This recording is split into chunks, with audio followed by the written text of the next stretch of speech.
Hello, chào các bạn. Chào mừng các bạn lại quay trở lại với kênh channel của GFS Blockchain Insight. Ngày hôm nay thì chúng ta lại tiếp tục với chuỗi event của Blockchain Insight và ngày hôm nay chủ đề ngày hôm nay khá là thú vị. Hello các bạn. Rất là nhiều người đã online và chờ Riley từ rất là sớm. Hello chị May, hello Linh. Ok, mọi người nghe Riley rõ đúng không? Hy vọng là mạng ngày hôm nay nó sẽ ổn và không có bị trục trặc như cái event lần trước. Hello Nhị.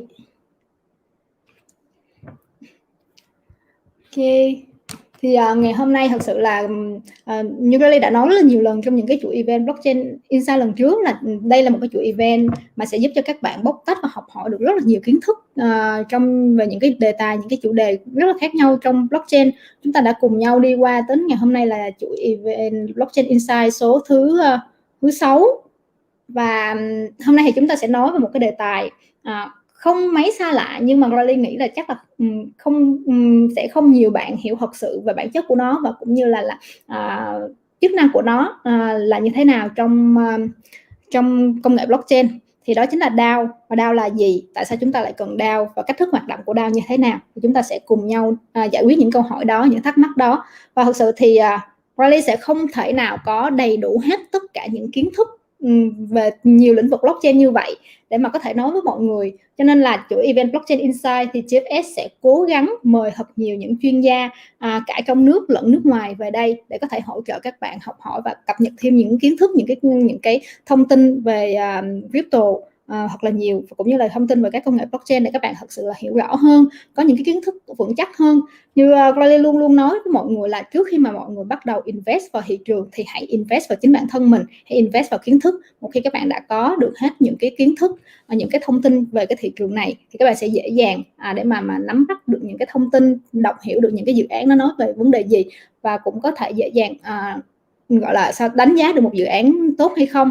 Và bên cạnh đó thì bên cạnh cái chuỗi event Blockchain Insight thì tụi mình cũng có những cái chuỗi talk show của anh Hưởng sẽ hỗ trợ các bạn về vấn đề là tư duy, chiến lược đầu tư như thế nào, kinh nghiệm ra sao để các bạn sẽ có được những cái chiến thuật thật là sự an toàn nhất trong một cái thị trường đầy rủi ro này. Thì đội ngũ GFS luôn luôn làm việc rất là cực lực để đưa ra mắt những cái content, những cái video và những cái chuỗi event với những nội dung thật là sự là hữu ích nhất cho mọi người. Các bạn nào hiện tại vẫn chưa subscribe kênh channel của tụi mình thì các bạn có thể giúp Riley là subscribe cũng như là bật noti của kênh channel lên để các bạn có thể luôn luôn cập nhật những cái thông tin mới nhất từ phía GFS. Các bạn nào đã join vào event ngày hôm nay rồi, các bạn có thể cho Riley xin một like được không? Hello chị May, nãy em đã gọi tên chị rồi. Ok, mọi người có thể cho Riley xin một like để cổ vũ tinh thần ngày hôm nay của Riley ngày hôm nay. Và sẽ có một mini game dành cho những bạn nào chơi event sớm trong buổi event ngày hôm nay. Thì như Riley đã nói là một cái đề tài ngày hôm nay chúng ta sẽ rất là quen thuộc. Chủ đề của ngày hôm nay là nói về building an open on-chain governance. Thì open on-chain governance dễ hiểu hơn nhất là cái từ là DAO. Mọi người đã nghe về DAO rất là nhiều. Thì Riley muốn test mọi người một chút xíu. Thì đối với những bạn hiện tại đã chơi vào trong livestream này rồi, các bạn có thể cho Riley biết được là các bạn hiểu DAO là gì và cái chức năng của DAO trong cái blockchain nó là gì. Thì Riley sẽ dành 50 đô cho bạn nào có câu trả lời chính xác và nhanh nhất, chính xác và nhanh nhất về cái khái niệm DAO, the Decentralized Autonomous Organization. Ok, bắt đầu nha cả nhà. Các bạn có thể comment vào trong một comment để mà Riley sẽ đọc và chọn ra bạn nào có câu trả lời gần đúng nhất, không cần chính xác hoặc không cần 100% chính xác. Nếu 100% chính xác thì chắc các bạn cũng sẽ không cần phải cho vào event ngày hôm nay đâu. Các bạn cứ nói những gì các bạn hiểu về đề tài ngày hôm nay. Các bạn cứ nói về những cái gì mà các bạn hiểu về Decentralized Autonomous Organization là gì. Thật sự thì nếu như các bạn nào mà nghiên cứu về dự án thì chắc chắn các bạn sẽ thấy từ này rất là nhiều. Đặc biệt trong hầu hết những cái tokenomics của hầu hết các dự án đều có một cái phần token nhỏ dành cho DAO, dành cho governance. Vậy thì nó là cái gì và tại sao dự án phải dành một phần token ra phục vụ cho vấn đề đó? DAO đông là thắng. Ok, đây ha, các bạn Các bạn cứ nói những gì các bạn hiểu để Riley có thể biết là ok, hiện tại là với chủ đề này thì các bạn đã hiểu được đến đâu, và sau đó thì chúng ta sẽ cùng nhau đào sâu hơn nữa về đề tài này, cùng nhau biết được thêm nhiều cái góc nhìn, nhiều cái vấn đề trong cái lĩnh vực và trong cái đề tài ngày hôm nay. DAO có quyền biểu quyết và vote. Ok, cũng khá là đúng. DAO là tổ chức tự trị phi tập trung, chính xác luôn. Nó là dịch ra của cái từ Decentralized Autonomous Organization. Vậy thì nó là cái gì? Các bạn có thể diễn giải rõ hơn được không? DAO là một tổ chức được thiết kế để tự động hóa và phi tập trung. Nó hoạt động như một hình thức của quỹ đầu tư mạo hiểm dựa trên mã nguồn và không có cấu trúc quản lý hoặc ban giám đốc điều hành. Chính xác, khá là đầy đủ và chính xác. Đây Riley có clip, có show lên một câu trả lời khá là chính xác về DAO. Còn bạn có là nhanh nhất hay không thì để Riley kiểm lại. Sau buổi event này thì Riley sẽ kiểm lại xem bạn nào có câu trả lời đúng và nhanh nhất ha. Vâng, thì các bạn, DAO nó là một trong những khái niệm mà phải gọi là đáng kinh ngạc nhất và đã được thực hiện thành công thông qua công nghệ blockchain.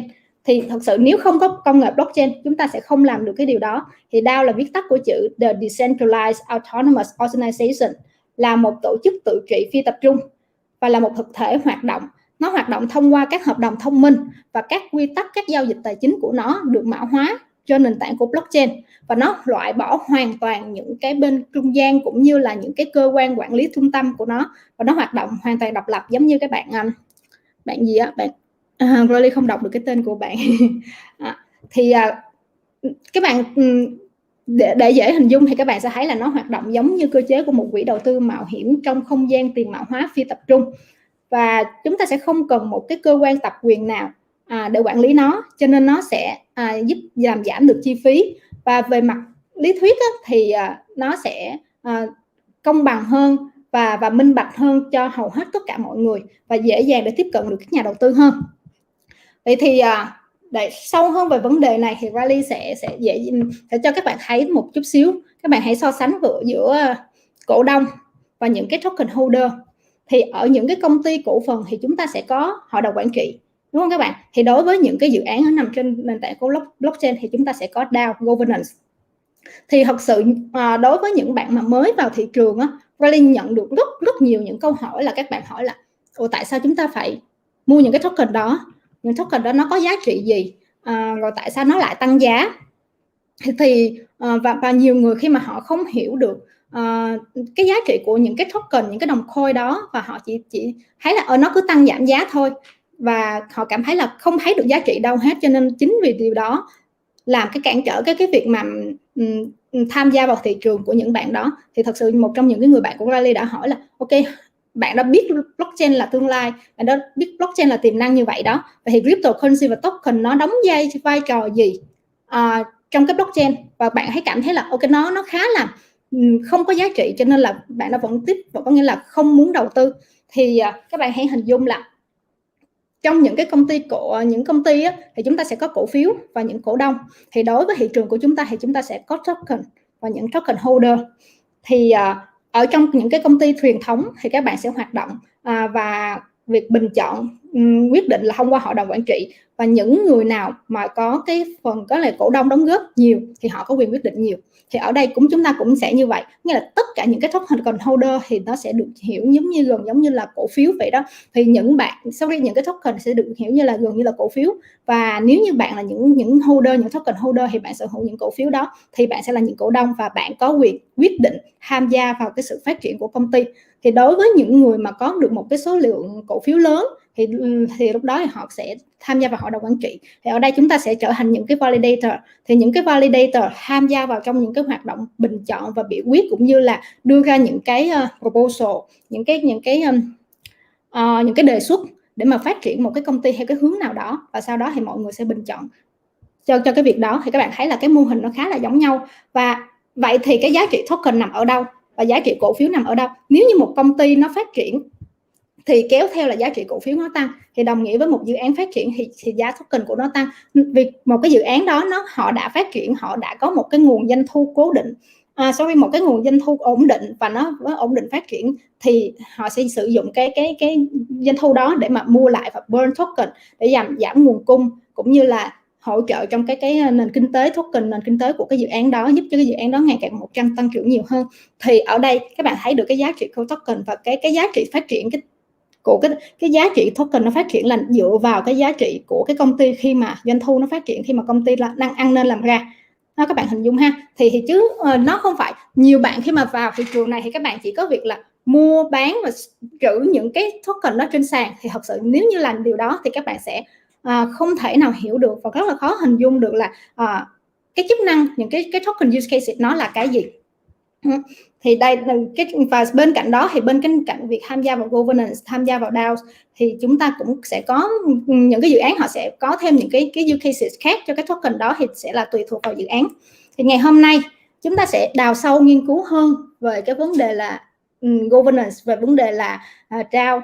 Chính vì vậy thì Riley cũng một lần nhắc nữa là Riley sẽ không đầy đủ hết tất cả kiến thức như vậy để giới thiệu cho mọi người, cho nên là Riley đã mời đến đây anh Steve, đại diện của dự án Dora Factory. Thì Dora Factory là một dự án làm về cái lĩnh vực là DAO as a service.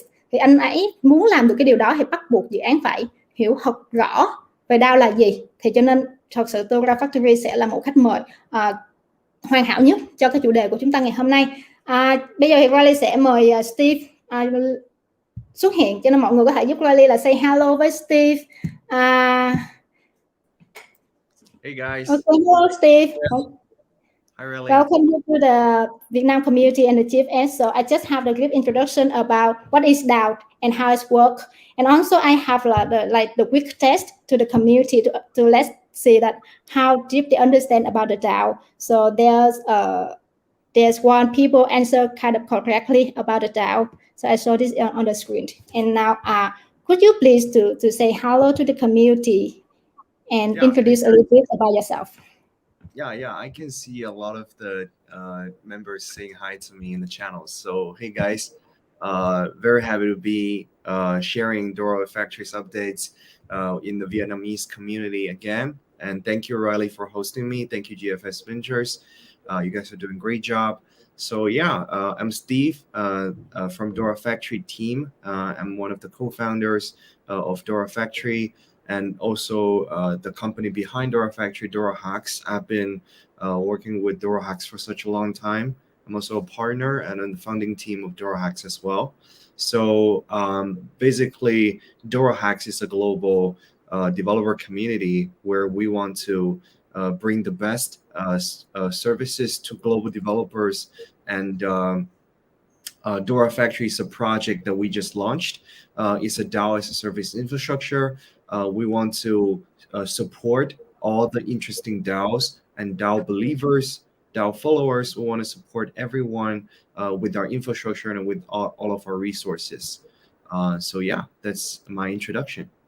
Okay, thank you very much. So let me translate this. Trước khi mà Riley dịch lại cái phần mà giới thiệu của Steve thì mọi người có thể giúp Riley là welcome Steve bằng cách là cho Riley một cái like và video ngày hôm nay nha. Thì Steve, anh là co-founder của dự án Dora Factory. Thì Dora Factory đứng sau dự án Dora Factory đó chính là tổ chức Dora Hack, là cũng là một cái đội ngũ hỗ trợ. Steve cũng là một trong những thành viên sáng lập lên Dora Hack, và Dora Hack là một cộng đồng developer của global hỗ trợ support cho những cái bạn nhà phát triển, những developer. Thì cái mô hình kinh doanh của Dora Factory là làm về DAO, cho nên là hiện tại thì dự án Dora Factory cũng như là Dora Hack luôn luôn muốn hỗ trợ support cho những bạn developer nào mà yêu thích về DAO, có nghĩa là phát triển những cái sản phẩm, những cái thông tin về DAO. Thì các bạn dễ hình dung là Dora Hack sẽ đóng vai trò gần giống như là Ethereum Global. Ở Global thì ở Ethereum thì sẽ có là Global Developer Community, thì ở Dora thì họ sẽ có là Dora Hack. Thì với cái nhiệm vụ của Dora Hack là sẽ chuyên tổ chức những cái sự kiện về developer, những cái sự kiện về hackathon để hỗ trợ cho những cái bạn developer sẽ có được cái môi trường học hỏi và giao lưu lẫn nhau. Okay, so thank you very much. So as I'm already tell you that our topic today is about DAO, the decentralized autonomous organizations. So I know that all of the people they read about this word many times on a lot of projects, but actually that most of them cannot understand deeply about it. So because whenever we read any white paper, we only say that majority of the project they have the DAO. So can you explain to me that why do we need to have why do we need a DAO for the project? Totally. So yeah, DAOs are the abbreviation of decentralized autonomous organization, and I think the key word is decentralized here.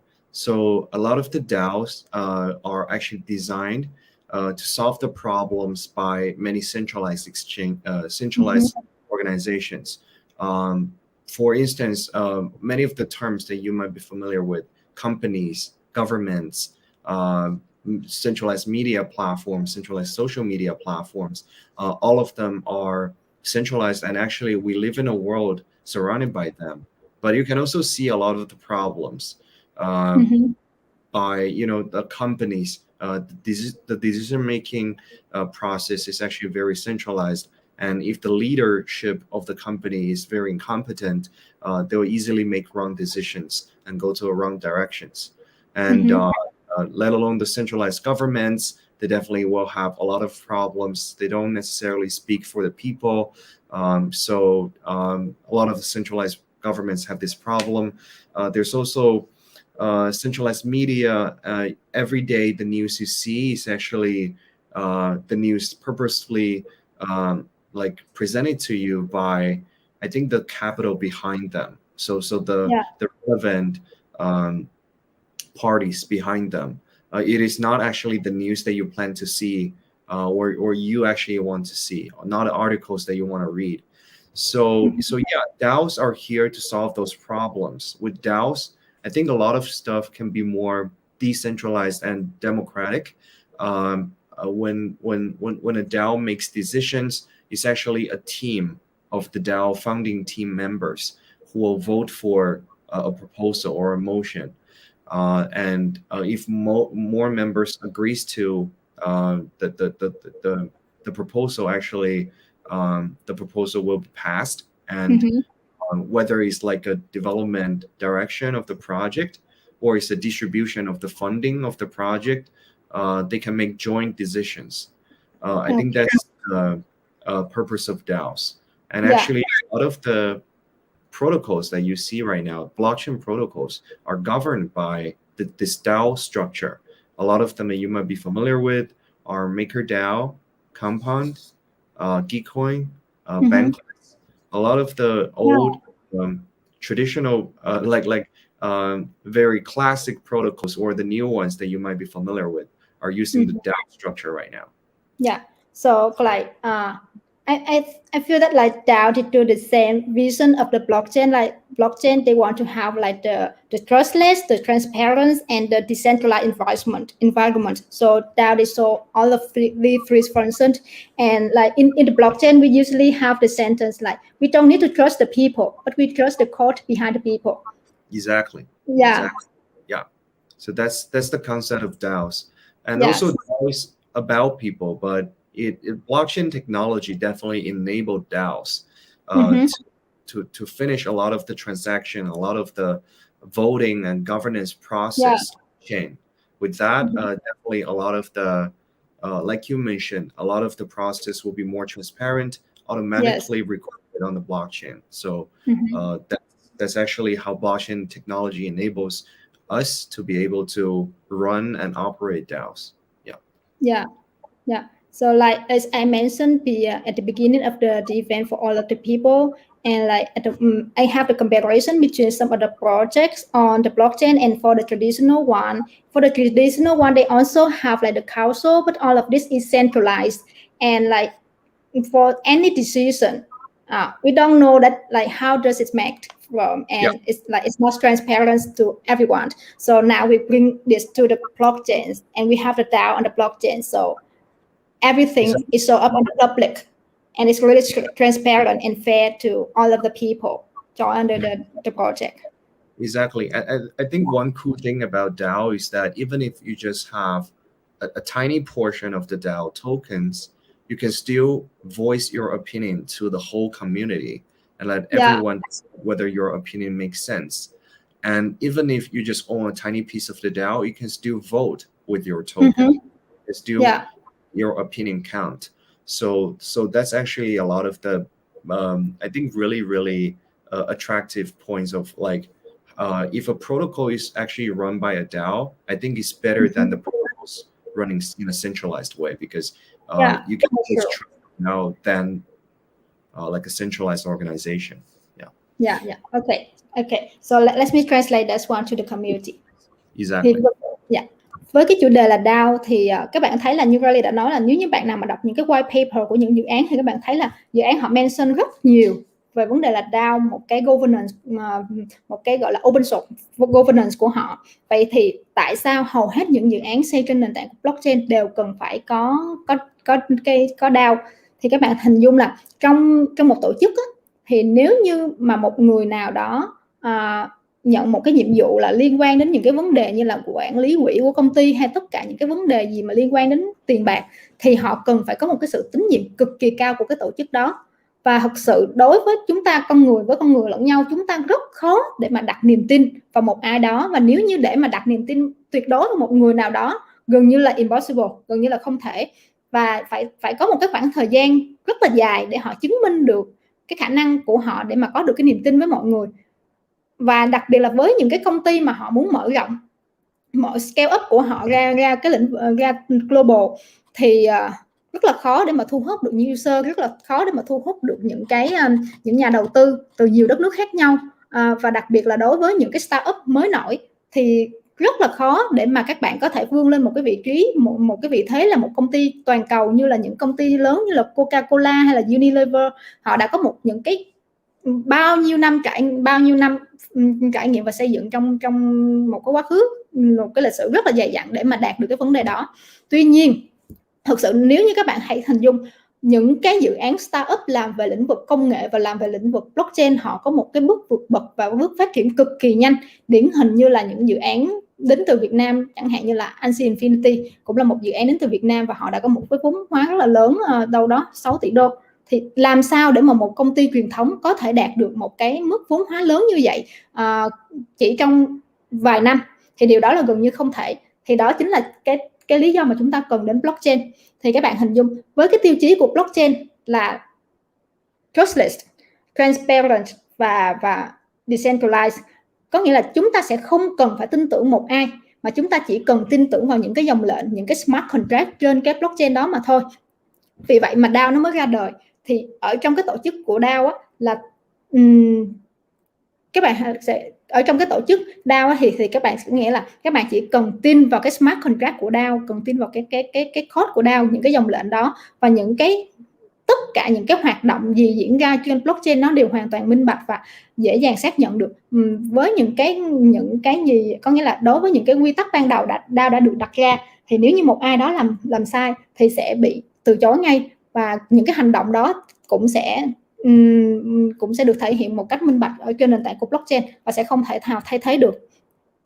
Thì các bạn hình dung là điều này rõ ràng là sẽ mở ra một cơ hội rất là lớn và dễ dàng để cho các công ty có thể phát triển, cũng như là trong cái lĩnh vực funding, hoặc là trong cái lĩnh vực mà cái quỹ đầu tư của công ty đó họ muốn chi trả cho từng cái hoạt động nào thì cũng đều sẽ rất là minh bạch và đều được nghĩa là đều được quyết định bởi tất cả những người mà nắm giữ những cái token trong cái hệ sinh thái đó.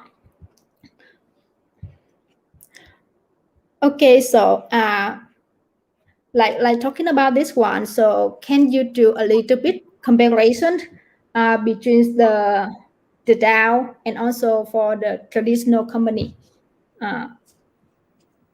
Like how does the traditional company work and how does the DAO work? Yeah, I think for the traditional companies, the decision making is top down. So Yes. All the decisions are made by I think the either CEO or like the board, and you actually, like, most of the company employees are there to work, but not actually necessarily to voice their opinions on the development of the company. And I think DAO is all about equality. So you can you can tell that each DAO member are no different from each other. Everyone is equal on the same level. Everyone can voice their opinions. Everyone can vote their opinions with the tokens with the portion that they have. So yeah, the traditional companies, I think in a lot of ways, banks are traditional financial institutions, and a lot of the cool projects that you see today, like Uniswap and Compound, actually most of them are DAOs already, which means that Uniswap and Compound token holders can have a say in the development of their project, and also like the use of the funding into those of those different protocols. So it's not completely centralized, and everyone can have a say, hey, Uniswap, like you should do this, and everyone will have a discussion over it instantly, like everyone in the community. So it's actually, I think, 我没有听明白你的意思。 very democratic, and I think it's great. And also, like I mentioned, traditional decentralized media platforms that every content that you see is actually like purposely presented to you by those capitals behind the media companies. So you can't necessarily choose the articles that you read every day. But with decentralized media platform, you can actually directly donate or to support the content creator of like you if you really like the article or the news that this reporter or this writer writes about, you can actually directly support him, so he can better present more materials that you are interested in. So it's like a decentralized news distribution network, which is different. And also like how not necessarily companies, but centralized universities. So like the universities that we go to every day can only cater to limited amount of participants or like students. Like the best educational resources are limited to a tiny portion of the people. I don't know like how many students like the top university in Vietnam enroll every year.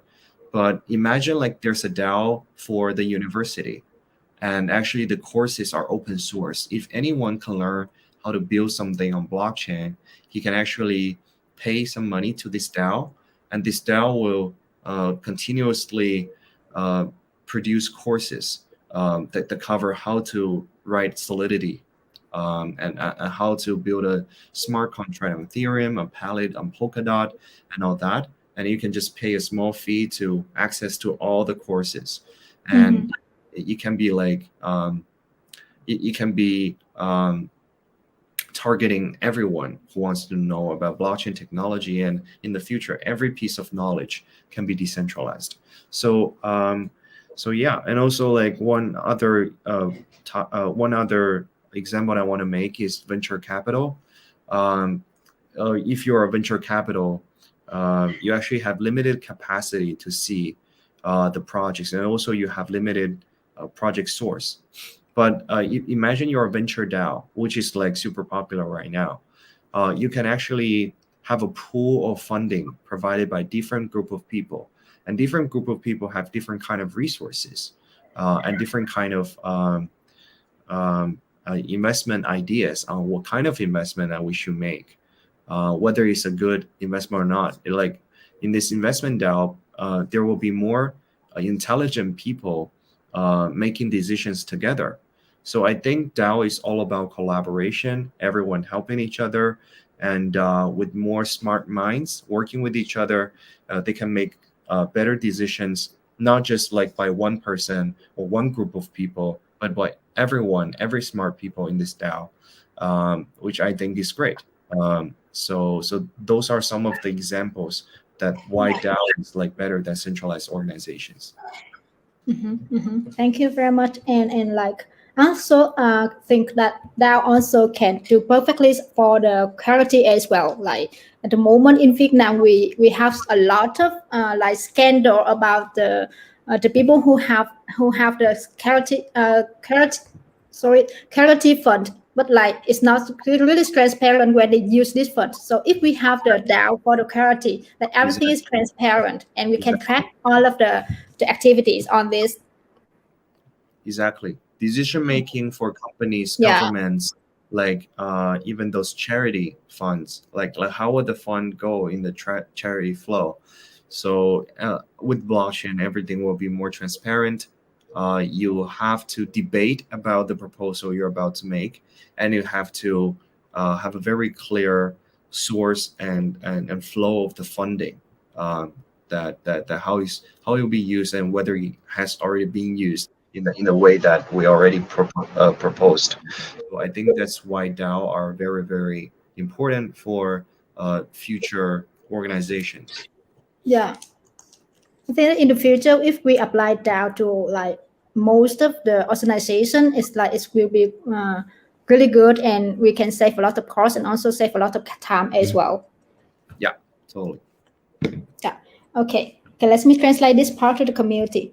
Thì Rolly có hỏi Steve về cái vấn đề là anh ấy có thể giúp Rolly là so sánh được việc giữa mà các công ty truyền thống vận hành và với việc DAO vận hành thì nó khác nhau như thế nào, và cũng như là anh Steve đã cho chúng ta một số cái ví dụ về việc mà áp dụng DAO vào trong một số cái lĩnh vực. Thì các bạn hãy hình dung là đối với những cái công ty mà truyền thống á, là hầu hết tất cả nó cơ chế vận hành, bộ máy vận hành nó đều được tập trung ở một nơi và nó là centralized, và hầu hết tất cả những cái quyết định đều đến từ ban quản trị, ban giám đốc, và đối với chúng ta có thể nói là đối với những công ty cổ phần á, thì cái quyết định cuối cùng đều dành cho có nghĩa là quyết định đều là từ những cái cổ đông họ đưa ra quyết định, nhưng thật sự những cái phiếu bầu, những cái quyết định đó nó đều là gọi là không minh bạch, và tất cả những cái quá trình kiểm tra phiếu đó đều hoạt động bởi con người hoặc là một bên thứ ba nào đó. Thì tất cả những cái vấn đề đó chúng ta đều có thể xảy ra như việc là thao túng hoặc là làm giả những cái số liệu, làm giả những dữ liệu. Như các bạn thấy là cái đợt bầu cử tổng thống vừa rồi của Trump với lại Biden đó, thì cũng đã nảy lên cái vấn đề là có gian lận trong kiểm phiếu. Thì đó chính là cái việc mà chúng ta phải có con người involve vào và có những cái tổ chức thứ ba đứng ra, thì rất khó để mà có được niềm tin của tất cả mọi người. Thì nếu như chúng ta có đưa hết tất cả lên trên blockchain thì chúng ta hãy thấy là blockchain của chúng ta nó là phi tập trung, nó là minh bạch, hoàn toàn minh bạch và trustless, có nghĩa là chúng ta sẽ không cần phải tin vào bất kỳ ai. Thì tất cả các hoạt động đó nó đều được diễn ra một cách rất là minh bạch, và mọi người đều có thể track được hết tất cả những cái quá trình đó diễn ra như thế nào. Và đặc biệt ở đây các bạn có thể thấy là cái ứng dụng dễ dàng nhất là trong cái vấn đề là funding. Thì các bạn có thể thấy là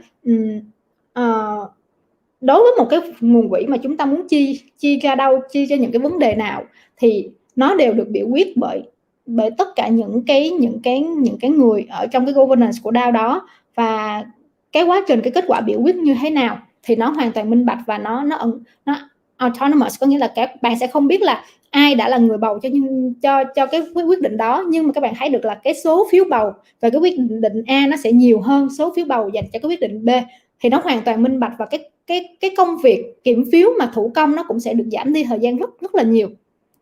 Và hiện tại một cái ví dụ về DAO rất là điển hình đó chính là Uniswap. Uniswap là một trong những dự án mà có được cái số lượng DAO lớn nhất và phi tập trung nhiều nhất. Thì các bạn thấy là ở Uniswap mà cái nguồn quỹ của họ là khi mà muốn được chi trả cho tất cả những cái vấn đề gì thì đều được quyết định bởi DAO. Và nếu như có thay đổi, có những cái idea, những cái thay đổi, những cái quy luật, những cái yếu tố gì thì cũng đều được biểu quyết và voting thông qua DAO. Và nếu mà các bạn so sánh về những cái truyền thống thì các bạn có thể thấy nếu như chúng ta có thể ứng dụng được những cái gọi là so sánh giữa cái centralized university là những cái trường đại học hiện tại của chúng ta so với việc là chúng ta đem cái vấn đề học đó lên trên blockchain, thì hiện tại đối với những cái kết quả học chúng ta là cũng là do thầy cô chấm, và nó khá là gọi là nó khá là thiếu khách quan, và cho những cái kết quả học tập đó thì đối với những cái khóa học mà chúng ta đem lên trên blockchain và đem lên trên DAO thì các bạn hãy hình dung là cái khối lượng người dùng sẽ được reach tới cái nguồn tài nguyên mà data dữ liệu học tập đó, nó sẽ được reach tới toàn bộ những người trên toàn thế giới, và nhiều người có cơ hội tiếp cận được với những cái khối lượng kiến thức đó nhiều hơn. Và thông qua cái việc là khi các bạn hoàn thành những cái khóa học, các bạn nộp bài lên thì không phải chỉ là cô giáo chấm điểm, mà sẽ là do rất là nhiều người xem cái bài tập của các bạn để mà họ bầu bình chọn và chấm điểm cho cái bài của bạn. Thì cái tính khách quan của nó sẽ tăng lên rất là nhiều so với việc là những cái trường học truyền thống như hiện tại.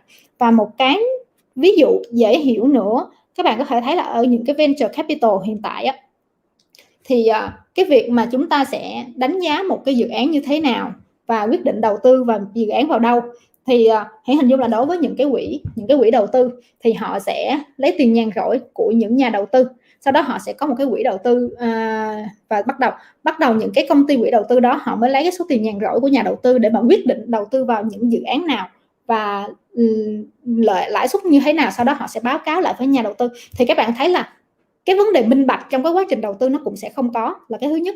Cái thứ hai là cái việc mà quyết định nên đầu tư vào dự án nào thì hoàn toàn không có được sự thông qua và quyết định của các nhà đầu tư, mà chỉ là do cái công ty bên những cái công ty quỹ đầu tư đó quyết định mà thôi.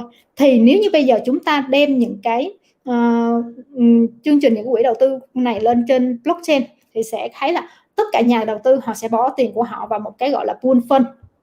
Thì cái pool đó thì những nhà đầu tư họ cũng sẽ có trách nhiệm với cái số tiền của họ bỏ ra, thì họ sẽ thấy là có tất cả những cái nguồn đầu tư thì họ sẽ phân tích và sẽ quyết định là đầu tư vào dự án nào, thì sẽ cũng đã được thông qua quyết định bởi DAO. Và sau đó thì có nghĩa là phần trăm lời lỗ như thế nào thì tất cả đều hoạt động được trên blockchain và nó hoàn toàn minh bạch, cũng như là cái phần cổ lãi suất sẽ chuyển về cho từng nhà đầu tư là như thế nào thì nó sẽ hoàn toàn minh bạch hết cho tất cả các bên.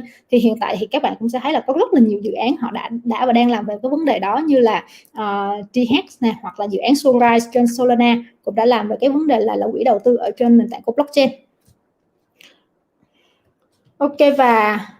Okay, thank you very much. So let's move to the other issue about like now we understand how DAO is important, and we understand what it is. So can you help us to explain more about like how does it work? You mean like how DAOs work? How does DAO work? Yes. Or Dora Factory, like DAO, or like DAO, the DAO work. Yeah. Oh yeah. So how DAO works is usually there's a founding team of this DAO. So a lot of the funding members, and will either raise a pool of funding from the community, from private investors, or they just contribute to the pool themselves. So DAO is actually a group of people making decisions on a pool of funding, like how this DAO can provide services to the community, or like how like the funding will be distributed. Let's just say there's a DAO that is targeted to provide grants to developers, and actually a lot of the blockchain protocols have this a portion of the money that they want to incentivize new builders in their ecosystem. So actually, if they have a DAO, they will see who are the developers, who are the teams that we want to support, and how much money should we give to them, and whether there should be like different ways that we give them money. Should we give this money to them in advance, or like after they delivered certain milestones?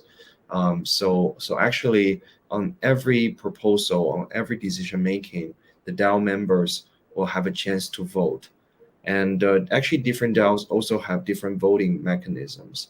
So some of the DAOs, like Moloch DAO, which is very popular in the Ethereum ecosystem, is that if there's 100 members in this DAO, not necessarily every time, like let's say 50 people or 100 people need to vote. If it's just 3 people who voted and 2 people voted yes, this proposal will be passed. So as long as like there's more members voting yes than more members than the members voting no, this proposal will be passed. But in other DAOs, like I think a lot of people are using Gnosis right now, so they will set who have the right to sign for the funding of the like transfer of the funding of the pool of the DAO.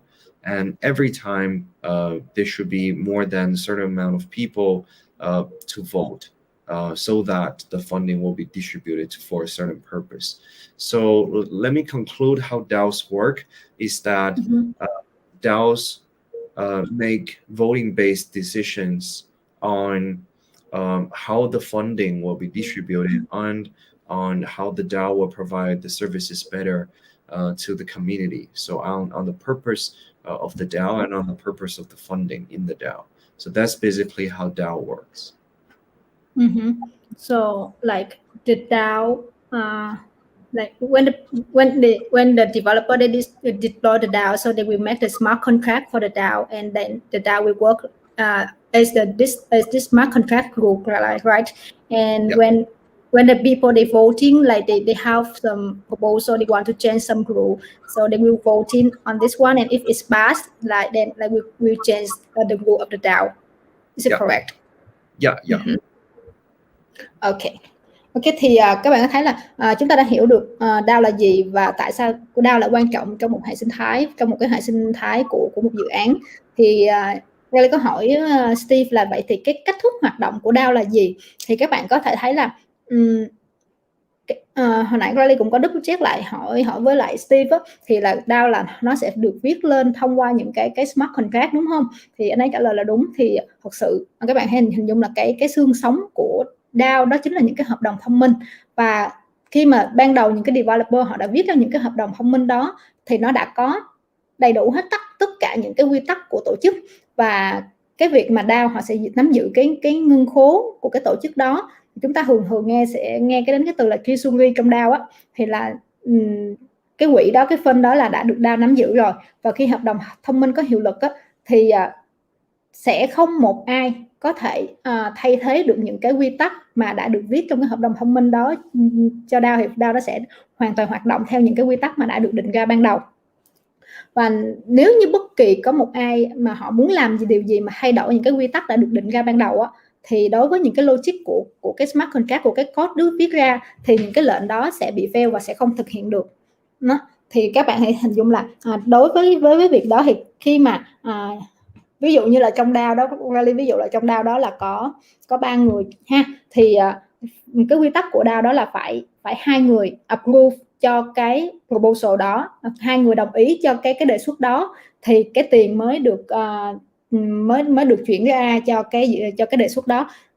Một cái ví dụ dễ hình dung nhất cho mọi người đó chính là cái lần vừa rồi á, khi mà Riley có viết một cái proposal lên trên New Protocol để mà xin một cái quỹ gây quỹ cho Covid của Việt Nam. Thì khi mà Riley viết cái proposal đó lên và apply nó trên DAO, thì bắt đầu những cái người trong ban quản trị DAO để mà chi tiền cho cái khoản tiền đó thì họ sẽ approve. Thì khi mà Riley đã đạt được cái số lượng approve nhiều hơn 50%, thì bắt đầu là cái fund đó đã được thông qua. Và sau khi thì cái fund đó được thông qua thì nó sẽ chuyển qua trong một cái quỹ gọi là quỹ Covid của Việt Nam nằm ở trên Sputnik DAO của NIA. Thì sau đó thì bắt đầu thì Riley sẽ nói là sẽ gửi lên một cái proposal nữa là cái số tiền của sau khi gây quỹ đó, số tiền đó nó sẽ được chia cho cái gì. Và khi cái proposal gây quỹ nó đã được approve thì mọi người sẽ bắt đầu chuyển tiền vào trong cái DAO đó, cái DAO của cái quỹ Covid Việt Nam.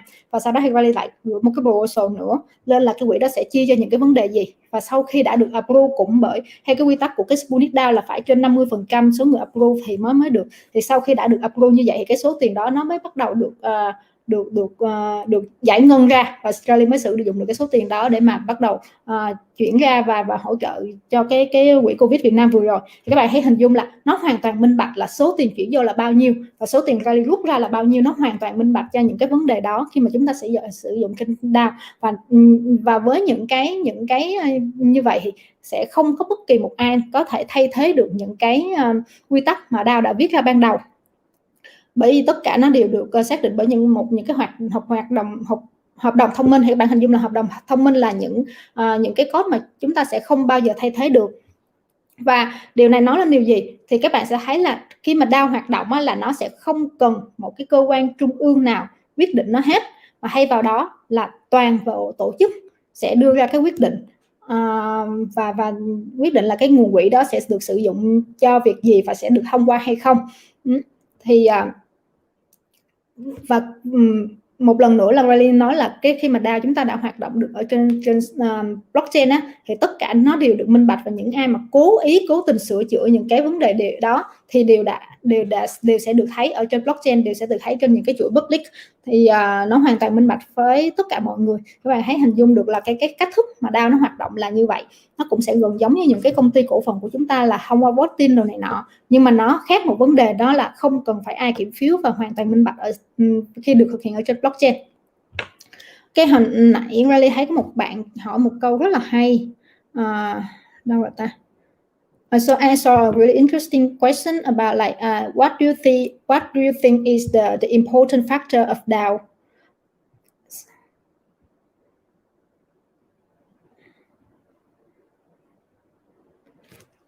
Hello, Steve. Can you hear me? Yeah, I just muted. Yeah. Okay. Yeah. So I saw a question about like he's asked about the important factor of DAO. So can you answer this? So I think you need to let's just imagine you're starting a DAO all by yourself. So I think what's really important is that you need to be very clear about what purpose this DAO serves. Is it just a group of people that try to fulfill a certain goal, like because you can run a startup with the form of DAO. So actually this DAO is used to manage the funding of this whole project, and you can also like use this as a vehicle to support other businesses, other ventures, other notable causes, like an investment DAO, or like a charity DAO. You can have like different schemes. So what is the purpose of this DAO? You need to be like very clear about that. And on the technical side, you actually need to decide which blockchain network this DAO is deployed on, because different blockchain protocols actually have different advantages and disadvantages. For instance, actually most DAOs right now are deployed on Ethereum. That's because actually Ethereum has most DAO users. So if you are building a new DAO, actually Ethereum have a huge community to see if they want to participate in your DAO, and how they can support you, how they can work with you, engage with you. But actually Ethereum is not, I would say, technically the best network for DAOs. Is because Ethereum have the highest gas fee compared with all of the other public blockchains. Let's just say you want to vote for a proposal and you need to pay $100 for that. Yeah. Like that's really a pain in the ass, because many times this DAO have to make a lot of decisions every day. So actually that's the problem here. And also actually a lot of the DAOs have different assets to be stored, because there can be Ethereum native assets. If you are building a DAO on Ethereum, you can put some ETH or some ERC20 tokens, like Compound or Uni, like all of them are ERC20 tokens. But actually Polkadot token or Solana token are not Ethereum native. So if your DAO wants to hold some multi-chain assets, you need to find a solution to support that. You need to find a solution to store different assets with different crypto layer ones behind them. So I think the cross-chain solution is also very important for DAO asset management, but this is not something that have been solved perfectly recently. So I think if you're building a DAO, you need to decide which blockchain that you use and what kind of assets that you want to hold for your DAO. I think that's some of the problems that this DAO founding team needs to think deeply about. Okay, thank you. Có một bạn hỏi câu khá là hay, đó là yếu tố nào là quan trọng nhất trong việc mà chúng ta sẽ hình thành một cái DAO. Thì Steve chia sẻ là sẽ có 3 yếu tố quan trọng nhất. Thứ nhất đó chính là cái purpose, cái mục tiêu mà bạn thành lập nên cái DAO đó là cái gì, thì bạn phải clear rõ cái mục tiêu của bạn là thành lập cái DAO đó dành cho bên từ thiện, hay là bạn sẽ thành lập một cái DAO dành cho những cái gọi là media để hỗ trợ những cái creator và những người viewer trong cái hệ sinh thái đó. Thì bạn phải rõ ràng được cái purpose của cái DAO là cái gì, để mà khi đó bạn viết một cái smart contract cho nó thích hợp. Và cái vấn đề thứ hai đó là liên quan về mảng công nghệ, đó chính là bạn sẽ viết cái DAO của bạn trên cái nền tảng blockchain nào.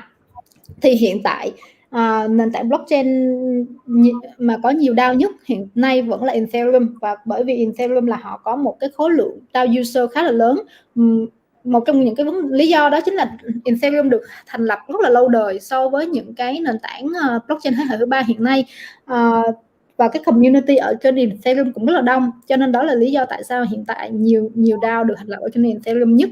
Tuy nhiên thật sự Ethereum sẽ không phải là một nền tảng blockchain hoàn hảo để các bạn có thể xây dựng một DAO, bởi vì cái rào cản chi phí của nó. Các bạn có thể thấy là đối với những cái gas fee khi mà các bạn thực hiện những cái lệnh ở trên Ethereum là cực kỳ mắc. Thì hãy hình dung nếu như bạn có một đề xuất và bạn bắt đầu voting cho cái đề xuất đó mà bạn phải chi trả đến vài trăm đô la cho một cái lượt vote, thì khá là phí, và cũng sẽ là một trong những rào cản làm cho những cái token holder họ sẽ rất là ngại để mà khi mà tham gia vào trong những cái cơ chế voting của DAO, của governance. Và cái yếu tố thứ ba các bạn cần quan tâm đó là cái tài sản hiện tại trong DAO của các bạn. Tại vì DAO là nên nhớ là từ nãy giờ chúng ta sẽ nói là DAO là một cái cơ chế giúp cho các bạn quản lý quỹ một cách phi tập trung. Thì cái funding, cái tài sản hiện tại nó là những tài sản gì? Nếu như cái tài sản của bạn đa phần là những cái tài sản về ERC20 những cái token ERC20 thì các bạn có thể sử dụng Ethereum. Tuy nhiên nếu như cái fund của bạn hiện tại là những tài sản hỗn hợp thì bạn cần phải chọn một cái giải pháp khác, chẳng hạn như là hoặc là sẽ store nó trên những cái nền tảng blockchain khác. Thì hiện tại cái solution để mà giải quyết được cái vấn đề là cái tài sản hỗn hợp là chúng ta sẽ sử dụng những cái blockchain. Nhưng mà đến cái thời điểm hiện tại thì cái đó là một cái ý tưởng khá hay, và các nhà phát triển vẫn đang tiếp tục hoàn thiện những cái vấn đề đó. Nhưng mà cái vấn đề blockchain của chúng ta vẫn chưa thật sự là hoàn hảo, và chúng ta sẽ thấy là gặp rất là nhiều cái vấn đề hack khi mà các dự án mà họ thực hiện blockchain trên blockchain hiện tại. Okay, thank you very much. So as I know that the Dora Factory is how the vision to be like the DAO as a service. So can you have more information, introduce more information about the Dora Factory to the community to let them understand more about your product, and also like compare with the project they are using the DAO by themselves and they're using the DAO from the Dora Factory as a service. So which one will be better? So yeah. So like, should I share the screen like to present, or like should I you can share you can share the slide for the presentation. Got it.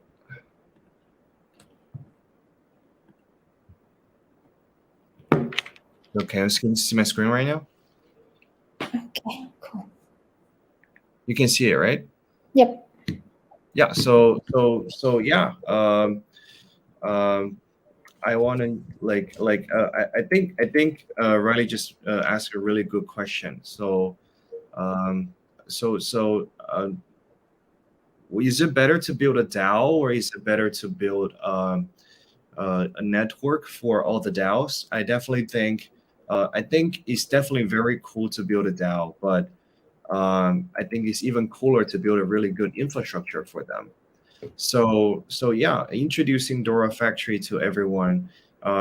We think DAO is very important. DAO is like one of the 3 largest topics of the industry right now. The other 2 is DeFi and NFT, and actually they already had their moments. Actually, like last summer was like called DeFi summer, and I will call the past summer NFT summer, because you see all the crazy monkeys and like different NFTs, like 100 Ether each. Like I definitely think like they're very interesting, but the Dora team is more DAO focused. We're DAO people, And the problem we see with DAOs is that DAO is really cool topic. A lot of people are exploring it, but most DAOs are still built on Ethereum. And like I mentioned, Ethereum have their own native problems.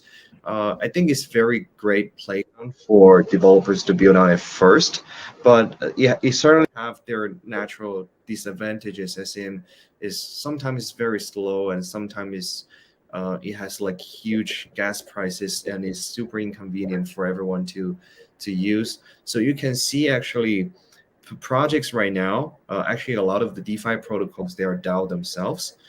They use off-chain toolkits like Snapshot or like Gnosis. So like different solutions to solve that.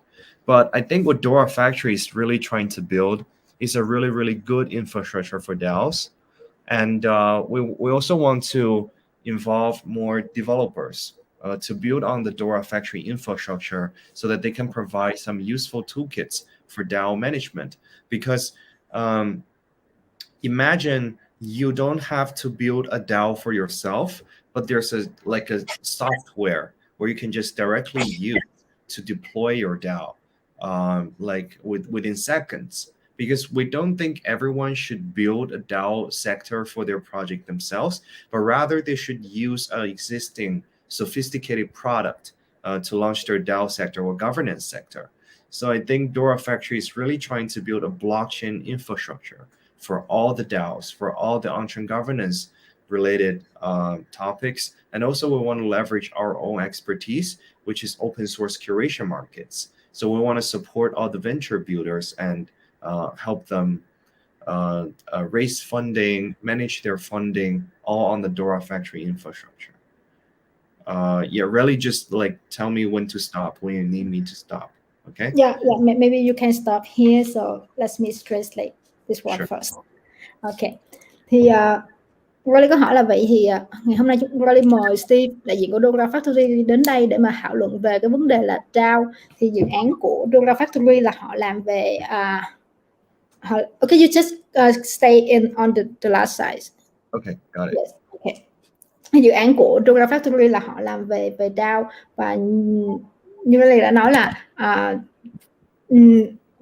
Dora Factory thì nó là một dự án blockchain có mã nguồn mở đầu tiên để mà hỗ trợ xây dựng những cái cơ sở hạ tầng cho các DAO cho các DAO. Và cái tầm nhìn của Dora Factory là xây dựng cơ sở hạ tầng DAO as a service, và sẽ trao quyền cho mọi người với những cái bộ công cụ phù hợp để mà họ có thể tương tác và khuyến khích các nhà phát triển tạo những cái mã nguồn mở và xây dựng những cái DAO. Thì theo như Steve chia sẻ thì các bạn có thể thấy là hiện tại đối với nền công nghệ blockchain của chúng ta thì sẽ có 3 yếu tố, có nghĩa là 3 đề tài chính mà mọi người sẽ thảo luận với nhau. Thì hiện tại là chúng ta đã có một cái gọi là DeFi Summer. Mọi người đã rất là bàn tán rất là nhiều về DeFi, và hiện tại là chúng ta đang ở NFT Summer. Và chúng ta thấy là những cái bức tranh NFT, những cái CryptoPunk được bán với mức giá là vài triệu đô la, thậm chí là những bức tranh có thể bán được đến vài chục triệu đô la. Và theo như Steve dự phóng thì cái chủ đề tiếp theo và cái làn sóng tiếp theo sau NFT thì đó chính là mọi người sẽ thấy là một cái làn sóng về DAO. Vì thật sự mọi người thấy là hình dung là hầu hết tất cả các dự án họ đều phải build cho họ một cái gọi là cái on-chain government, một cái DAO riêng. Và DAO sẽ là một trong những cái gọi là một trong những yếu tố cực kỳ cần thiết cho hầu hết các hệ sinh thái của các dự án. Và hiện nay thì đại đa số là các DAO đều được xây dựng trên Ethereum. Tuy nhiên là Ethereum như hồi nãy Steve có chia sẻ là sẽ không phải là một cái nền tảng hoàn hảo để mà có thể xây dựng những cái DAO trên đó, bởi vì cái vấn đề về gas fee cực kỳ cao, và cũng như là cái nền tảng không quá nhanh và gây cản trở rất là nhiều trong cái quá trình mà hoạt động trong DAO. Thì đối với Dora Factory thì họ sẽ hỗ trợ cái việc là xây dựng những DAO như là một cái software. Và đối với những cái nhà phát triển mà họ không quá chuyên sâu về việc xây dựng những DAO, viết những cái smart contract để build những DAO thì sẽ không phải là dễ dàng để mà những dự án họ có thể phát triển về lĩnh vực đó. Thì lúc này Dora Factory sẽ đưa ra bài toán giải quyết cho họ, và những cái dự án này, những cái developer có thể build được những build DAO cho chính bản thân họ chỉ với 1 giây thông qua việc là sử dụng cái software của Dora Factory. Và Dora Factory sẽ hỗ trợ kiểu như là xây dựng những cái infrastructure, những cái cơ sở hạ tầng open source cho toàn bộ thị trường, cho những cái cho toàn bộ những dự án, thì họ có thể sử dụng cái infrastructure của Dora Factory để build cái DAO cho riêng mình. Okay, you can continue your thought like Dora Factories. I just translate to the community is that the main idea of Dora Factory is become the open source market for the infrastructure DAO. Totally. Thank you so much, Riley. Yeah. So I want to mention some of the highlights of Dora Factory infrastructure. So like I mentioned, Dora Factory is a blockchain infrastructure, and the ultimate goal of how we picture Dora Factory is that it can become a DAO as a service blockchain, where you can find all the useful toolkits like the voting palettes, the funding distribution palette, and different kind of voting schemes, different kind of fundraising schemes, different kind of governance palettes, modules. You can find all of them on the DAO as a service chain, and you can find all of the DAOs there as well. So why we call it DAO as a service is that if you want to build a new DAO, you can just come to Dora Factory and you can find all the useful toolkits that you want to use, and you can launch your DAO easily here. So I think that's the ultimate goal of Dora Factory in the future. And the second one is programmable infrastructure. So why is programmable is that it's actually open source. So every developers can actually build a new DAO scheme or DAO project or DAO tools on the Dora Factory blockchain. And if other people uses the product that he built, he can actually charge a fee. So he can make money in the Dora Factory ecosystem by building a really, really useful toolkit, and a lot of the users can actually use it. And they will need to pay a protocol tax charged by this developer. So it's like I would say it's like an app store for DAOs. You can find all the useful apps developed by different developers, and if you really like the applications, you will use it more, and you actually pay for them. So that's what we call programmable infrastructure. And third, Dora Factory is completely backed by Dora Hacks. It's one of the largest global open source community. So a lot of the projects emerge from Dora Hacks community will actually like use Dora Factory's infrastructure in the future. So it's actually a great community behind Dora Factory team and Dora Factory project. Lastly is that actually Dora Factory team have a really, really strong purpose to develop the best curation market schemes. Curation market is that you can support developers early stage by providing grants, donations, investments, fundraising, all kinds of schemes to support them. So we want to make all of those processes on-chain, and we want to support the amazing new DAOs or new projects, new decentralized Web3 projects on the Dora Factory ecosystem. After Riley translates this part, I will introduce some of the more real use cases that we have now. Yes. Okay. Thì Steve có trình bày chúng ta một số điểm highlight của dự án Dora Factory. Thì các bạn sẽ thấy là điểm highlight đầu tiên là Dora Factory sẽ xây dựng một cái vision gọi là DAO as a service. Thì ở đây họ sẽ xây dựng Dora Factory như là một cái blockchain infrastructure cho những dự án. Thì ở trong đây nó sẽ có đầy đủ hết tất cả những cái service về DAO. Thì khi mà nói về government, nói về DAO thì các bạn sẽ hình dung là chúng ta sẽ có những cái dịch vụ về voting, về những cái việc mà funding, distribute, phân bổ vốn như thế nào, phân bổ cái treasury như thế nào ở trong DAO, và cái việc mà voting, cái governance nó sẽ hoạt động như thế nào. Thì ở đây đối với những dự án mà họ không thể xây dựng một cái DAO cho riêng mình thì họ hoàn toàn có thể sử dụng những cái dịch vụ DAO của Dora Factory dành cho dự án của họ, và sẽ rất tiết kiệm rất là nhiều thời gian cho những dự án để mà họ có thể tập trung chuyên môn vào bên cái lĩnh vực chuyên sâu của họ, và sẽ sử dụng cái service của bên Dora Factory để phục vụ cho cái hệ sinh thái của dự án đó, là cái điểm highlight đầu tiên. Và cái điểm highlight thứ hai của Dora Factory thì các bạn có thể hình dung ở đây gọi là programmable infrastructure. Thì có nghĩa là một cái cơ sở hạ tầng có thể lập trình được. Thì các bạn hãy hình dung một cái ví dụ đơn giản là Dora Factory sẽ tạo nên cái môi trường như là một cái app store. Thì ở trên đó những developer họ sẽ viết những cái ứng dụng về DAO ở trong cái app store đó, và khi mà những người khác sử dụng những cái ứng dụng đó ở trên cái app store của Dora Factory thì người dùng sẽ phải trả phí lại cho những người viết cái ứng dụng đó.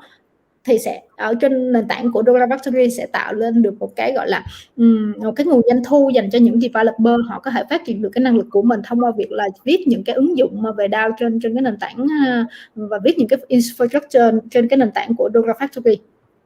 Khá là thú vị về cái điểm này. Thì các bạn có thể thấy là sẽ rất là nhiều cái sân chơi cho các developer có thể phát triển được trên cái hệ sinh thái của Dora Factory. Và dần dần chúng ta sẽ thấy là sẽ trong cái nền tảng, trong cái công nghệ blockchain của chúng ta thì nó sẽ dần dần được chuyên môn hóa nhiều hơn, và có nghĩa là hãy để chuyên gia làm việc của chuyên gia. Dora Factory họ chuyên môn và họ chuyên về DAO, và những developer nào chuyên về DAO thì sẽ tham gia cùng với hệ sinh thái của Dora Factory để phát triển nên những cái ứng dụng về DAO đó. Và những bạn không chuyên thì có thể sẽ đến đây để mà sử dụng những cái ứng dụng, những cái dịch vụ đó, và họ sẽ tập trung chuyên môn vào cái lĩnh vực mà họ đang phát triển. Và một cái điểm highlight thứ ba, các bạn hãy thấy là Dora Factory thì họ được back bởi Dora Hack. Thì Dora Hack là một trong những cộng đồng developer lớn nhất trên toàn cầu. Thì cái mà các bạn hãy hình dung đối với hầu hết tất cả những dự án về blockchain thì vấn đề quan trọng nhất vẫn là cộng đồng. Và khi mà những dự án mà họ có một cái cộng đồng developer lớn để mà hỗ trợ support và voting cho những cái trong hệ sinh thái của DAO thì sẽ giúp ích được rất nhiều cho cái việc mà hoàn thành, cũng như là bảo mật tăng được cái độ bảo mật cho dự án. Và một cái điểm highlight thứ tư của Dora Factory đó chính là cái mục tiêu mà Dora Factory họ mong muốn đưa ra để mà support được những cái developer là các bạn thấy là thông qua DAO trên nền tảng của Dora Factory thì có thể giúp cho các developer họ sẽ nhận được những cái donate từ phía cộng đồng, cũng như là có thể fundraise, nhận được những cái quỹ đầu tư, những cái vốn đầu tư từ phía cộng đồng về với dự án của họ. Hình như những dự án nhỏ của các developer mà họ có một cái idea rất là hay, nhưng họ đang gặp khó khăn bởi cái rào cản ban đầu là cái vốn. Thì các bạn có thể thấy là họ sẽ đi đến trên nền tảng của Dora Factory để mà có thể nhận được những cái donate, nhận được những cái fundraising từ cộng đồng developer ở trên nền tảng của hệ sinh thái của Dora Factory. Và cũng như là ở trên đây họ sẽ tạo ra những cái ứng dụng web 3 và cũng như hỗ trợ những cái project làm về web 3 có thể sử dụng được, giúp tối ưu hóa được những cái nguồn lực hỗ trợ được cho dự án. Okay, so excuse me for the last one, like it will be similar like the Gitcoin. So the developer, they can get the donate from the community, and also they can get the fundraising, the small fundraising to deploy the idea at the beginning, right? Yeah, exactly. Dạ, thì cái điểm cuối cùng thì các bạn có thể hình dung là hiện tại là nó giống như cái dự án Gitcoin. Nếu như các bạn nào biết là Gitcoin là một cái hàng từng đợt, thì Gitcoin nó sẽ có những cái đợt, những cái round để giúp cho các bạn có thể vào đó, các bạn sẽ check những cái dự án nào mà các bạn thích, và các bạn thấy là ok, những cái idea, những dự án này nó rất là hay, và bạn sẽ dùng một cái số tiền donate vào, một số tiền rất là nhỏ của các bạn, chẳng hạn như là 5 đô, 10 đô, nhưng mà với cái sức mạnh cộng đồng thì sẽ rất là nhiều người cùng donate cho dự án. Thì chỉ với 5 đô, 10 đô nhưng mà dự án họ sẽ có thể có được một cái lượng fundraising đâu đó cũng vài chục ngàn cho đến vài trăm ngàn, thì đủ số vốn ban đầu để họ có thể triển khai những cái ý tưởng, những cái idea của họ. Và sau đó thì những người donation này họ sẽ nhận được gì? Đối với những dự án chất lượng, và khi mà họ đã có được số vốn đầu tiên để mà họ triển khai được ý tưởng idea của mình, và khi mà dự án phát ra token thì dự án sẽ airdrop lại cho những người đã donate cho họ. Thì vừa rồi thì Rally đã tham dự, cũng GFS cũng đã tham gia donate rất nhiều dự án ở trên Gitcoin, và rất là bất ngờ khi mà vừa rồi các bạn hình dung đi, chỉ với Rally ví dụ như đợt ra vừa rồi, Rally chỉ donate cho khá là nhiều dự án trên đó, và tổng số vốn donate đâu đó 5k, nhưng mà sau đó thì lại nhận được airdrop, thì tổng airdrop nó được trả về thì lại là đâu đó cỡ khoảng 50k. Thì rất là bất ngờ về vấn đề đó, khi mà các bạn đủ thời gian, các bạn nghiên cứu và các bạn thấy những dự án đó, các bạn hỗ trợ họ từ rất là sớm, và khi họ thành công thì cái số lượng tiền mà airdrop về cho bạn nó cũng rất là bất ngờ. Và đó chính là cái môi trường, tạo một cái môi trường rất là hay dành cho những cái bạn developer, họ có thể phát triển được và có thể vượt qua được cái vấn đề là rào cản về mặt tài chính ban đầu. Họ vẫn có thể raise được vốn từ phía cộng đồng để mà có được một cái số tài chính nhất định ban đầu để giúp họ triển khai được cái dự án của mình. Okay, you can move to the next use cases to later. Yeah, so I think the first use case I really want to stress is actually one of the best ecosystem project of Dora Factory. It's actually HackerLink. HackerLink is a decentralized incentive platform for open source ventures. Basically, it is a multi-chain version of Gitcoin. It's also like one of the top 2 leading developer incentive platforms. One is HackerLink, the other is Gitcoin. The difference between HackerLink and Gitcoin is that Gitcoin serves mainly for the Ethereum community, but HackerLink is multi-chain, and we have worked with a lot of other blockchain protocols. Like I mentioned here, there's BSC, Hecko, Solana, Filecoin, Polkadot, Flow, Polygon, even MetaMask. They're all partners with HackerLink. And we launch quadratic funding grants together with those ecosystems, and we have helped more than 2,000 projects raise more than 10 million in grants and donations in the past 6 months. And HackerLink is a platform where it already have 100,000 monthly active users, and there's a lot of blockchain developers actively tackling those grants and donations, and also there's a large voter community who are voting for those projects in a decentralized manner using the quadratic funding protocol by HackerLink team.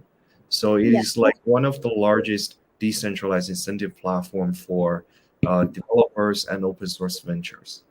Yeah, it's really interesting. Like I just said to the community that GFS also join many round of the Gitcoin to donate for the developer.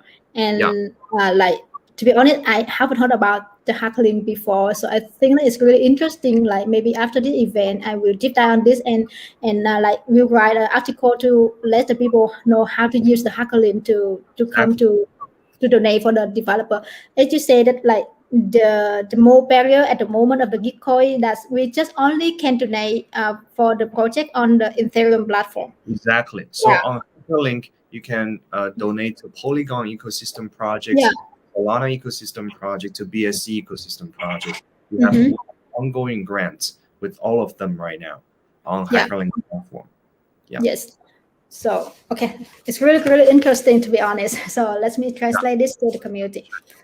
Có một bạn chính là 5k thành 50k hoặc không tin được.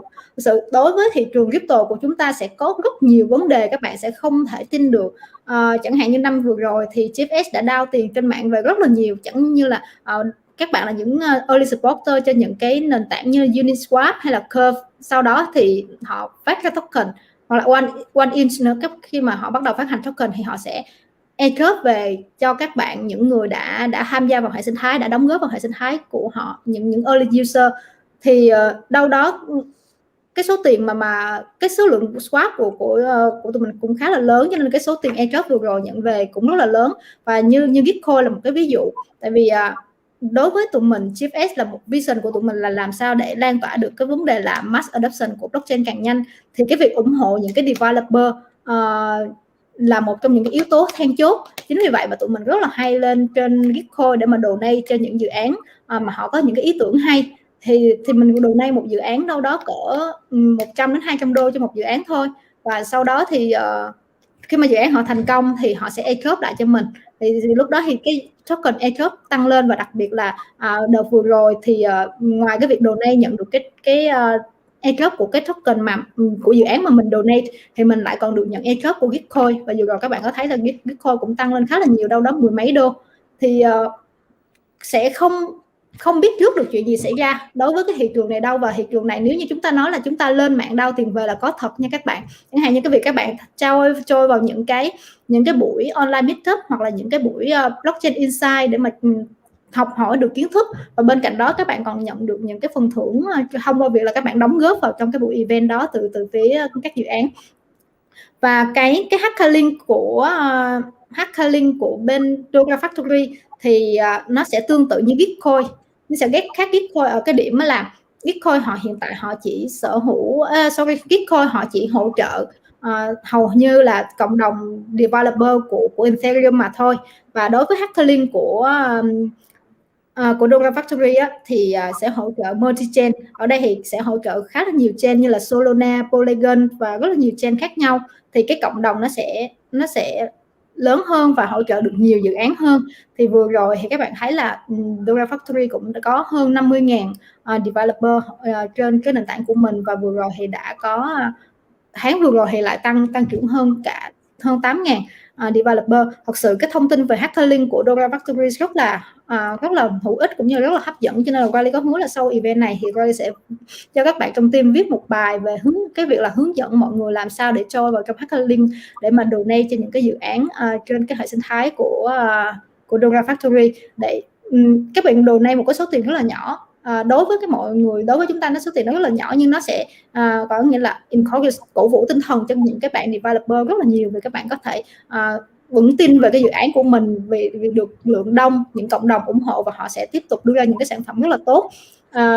Với cái số lượng tiền nhỏ nhưng mà cộng đồng lớn đó, các bạn rất là nhiều người gom lại thì dự án đó họ cũng sẽ được một cái số tiền ban đầu cũng vài chục đến 100k, thì cũng đủ để mà dự án có thể từng bước phát triển trong cái giai đoạn sớm của mình. Okay, you can move to the next slide. Yeah. So yeah, I think HackerLink is a very, very cool platform. We have actually more partners to be announced, like CLO, like Definity. We also have a partnership with Ethereum Foundation, which we will discuss the ecosystem growth of layer 2 protocols, like ZK Sync, Starkware, Arbitrum, Optimism. We'd love to work with all of them to grow their ecosystem by actually providing support to the ecosystem projects directly from the community. Actually, HackerLink will be, like I mentioned, HackerLink already have 100,000 monthly active users, and all of them are using Dora Factory's quadratic funding protocol. So actually, Dora Factory have a lot of interesting users, and we also have a tokenomics design for HackerLink, which I will introduce. I think I should introduce now.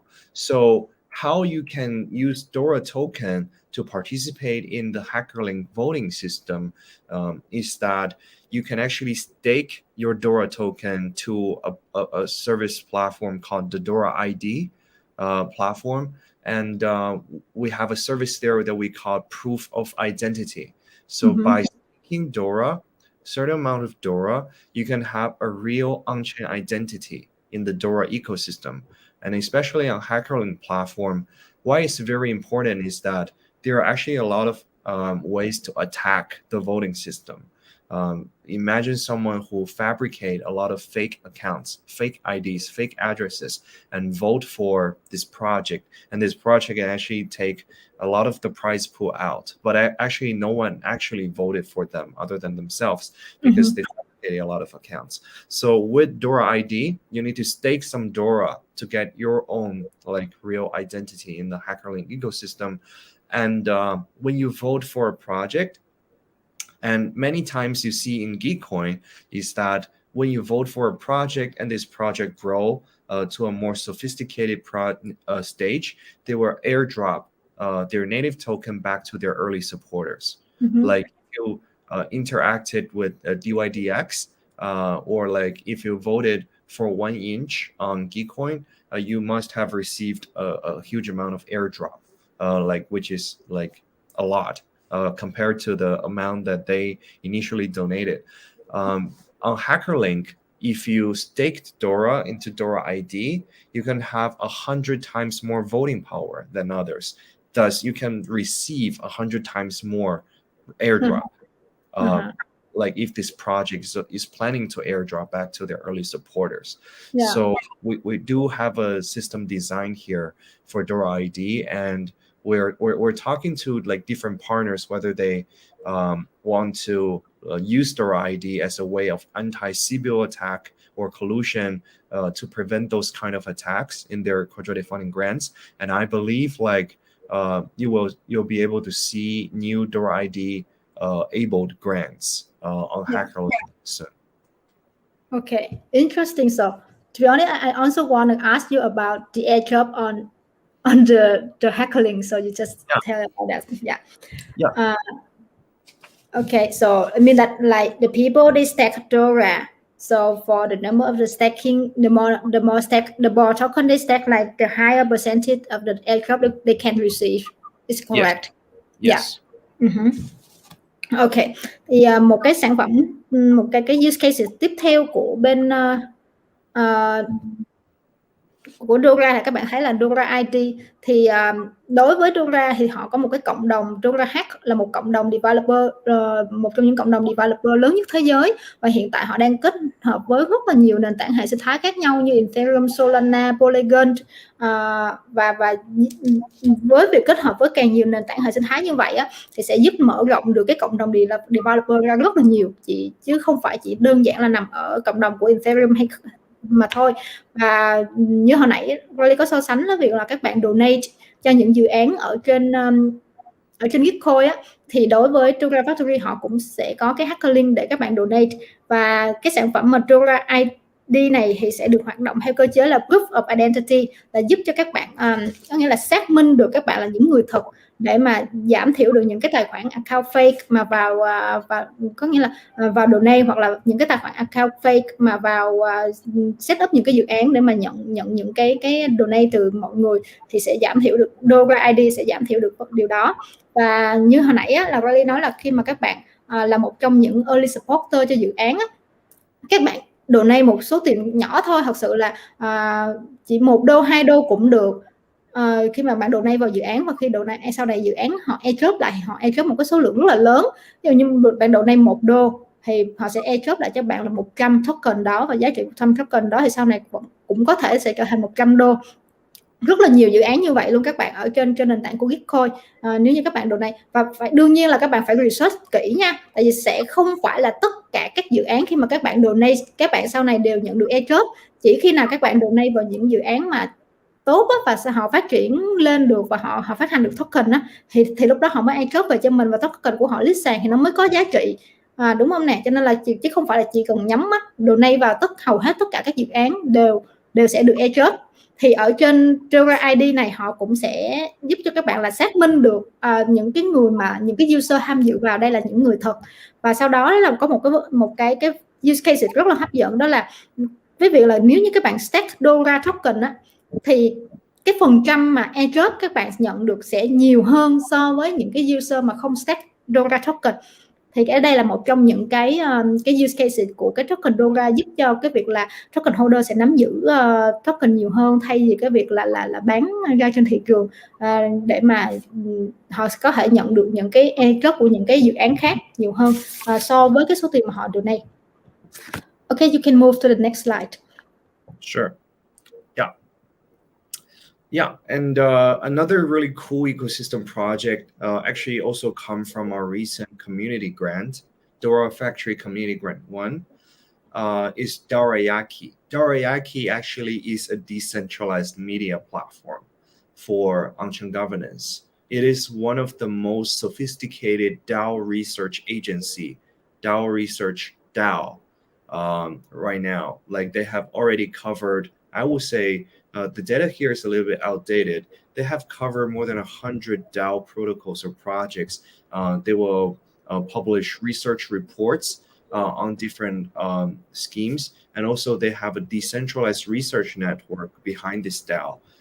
Is a group of really interesting people. Some of them are doctor degree holders. Some of them are really good researchers in the crypto industry, and they have covered different DAO schemes like Bankless, like Compound, like Gcoin. Like they covered their why their DAO, how their DAO works, why their DAO are important. They cover like articles on that. And how Dorayaki works is that you can donate to Dorayaki, and then you will become a member of this DAO, and you can actually propose what kind of articles that you want to see yourselves. So I think you have the potential to become a leading research media platform, and like one of the first media platform that is organized in a way of DAO. So it's actually one of our most proud ecosystem project right now. Mm-hmm. Cool. And like, how can we? Do you have like? Do we need to stack DAO to involve on this platform, or do we do anything? I think right now is that you can actually donate to Dorayaki directly. And I think their team is designing tokenomics. They don't have a tokenomics yet, but right now you can donate to DAO to support them. I think in the future, if you support them early, you will be rewarded hugely once they have your token. Yeah. Okay, cool.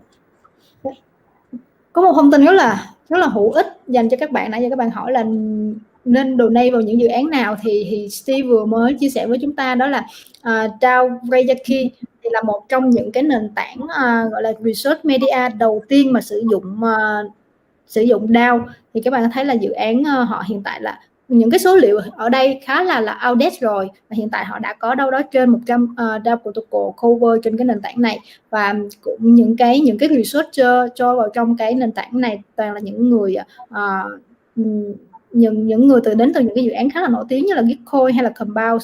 Thì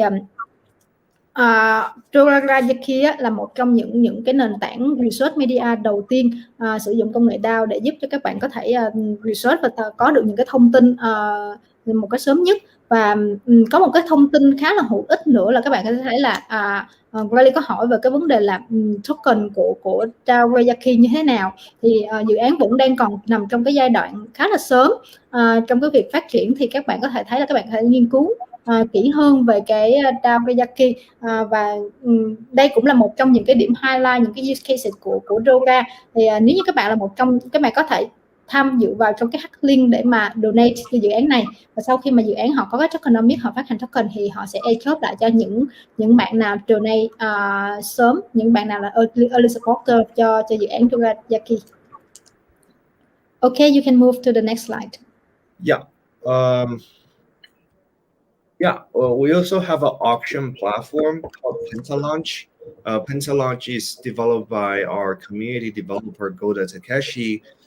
It's a customizable bounding curve platform. So a team, like if they launch their product on HackerLink, they can go to Pentalaunch to launch their token sale. So it's completely decentralized, and it allows developers to launch their IDO on different bounding curves. So it's not like a fixed price, but they can set a curve for their auction.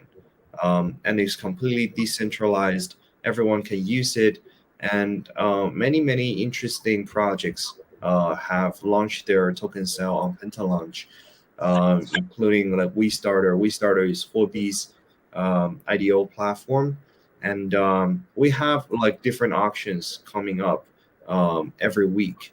So if you're interested in Dora's ecosystem project launching on Pentalaunch, you can also stay tuned for Pentalaunch most recent updates on Dora Factory News, or like on Pentalaunch Telegram channel. Yeah.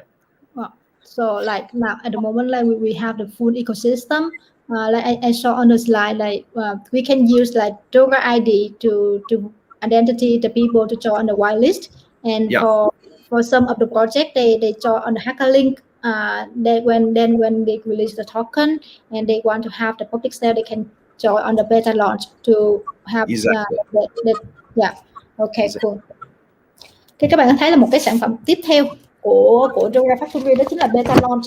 Thì đây chính là một cái nền tảng đấu giá phi tập trung, và hầu hết là tất cả những dự án đều có thể sử dụng cái sản phẩm này. Và đối với những các bạn thấy là hệ sinh thái của Dora Factory gần như là đã hoàn thiện. Thì chúng ta có Hackerlink là những dự án họ trôi vào trong cái Hackerlink của Dora, thì giống như là trôi vào trong cái Gitcoin vậy, để cho cộng đồng cộng đồng họ sẽ đánh giá, và thông qua cái việc đánh giá của cộng đồng đó là các bạn thấy là dự án nào mà được donate nhiều chính là được sự tín nhiệm của cộng đồng nhiều, thì sẽ bắt đầu sẽ được phát triển tiếp theo nữa. Và khi mà họ phát hành ra token của họ và bắt đầu đưa token bán public sale thì có thể sẽ trôi vào trong nền tảng của beta launch để mà tiến hành cái việc bán public sale của họ. Và đối với việc mà bán public sale, những user mà họ vào đây họ mua public sale thì sẽ sử dụng cái sản phẩm là Dora ID để mà verify và xác nhận danh tính đó là người thật, không phải là những cái fake account, để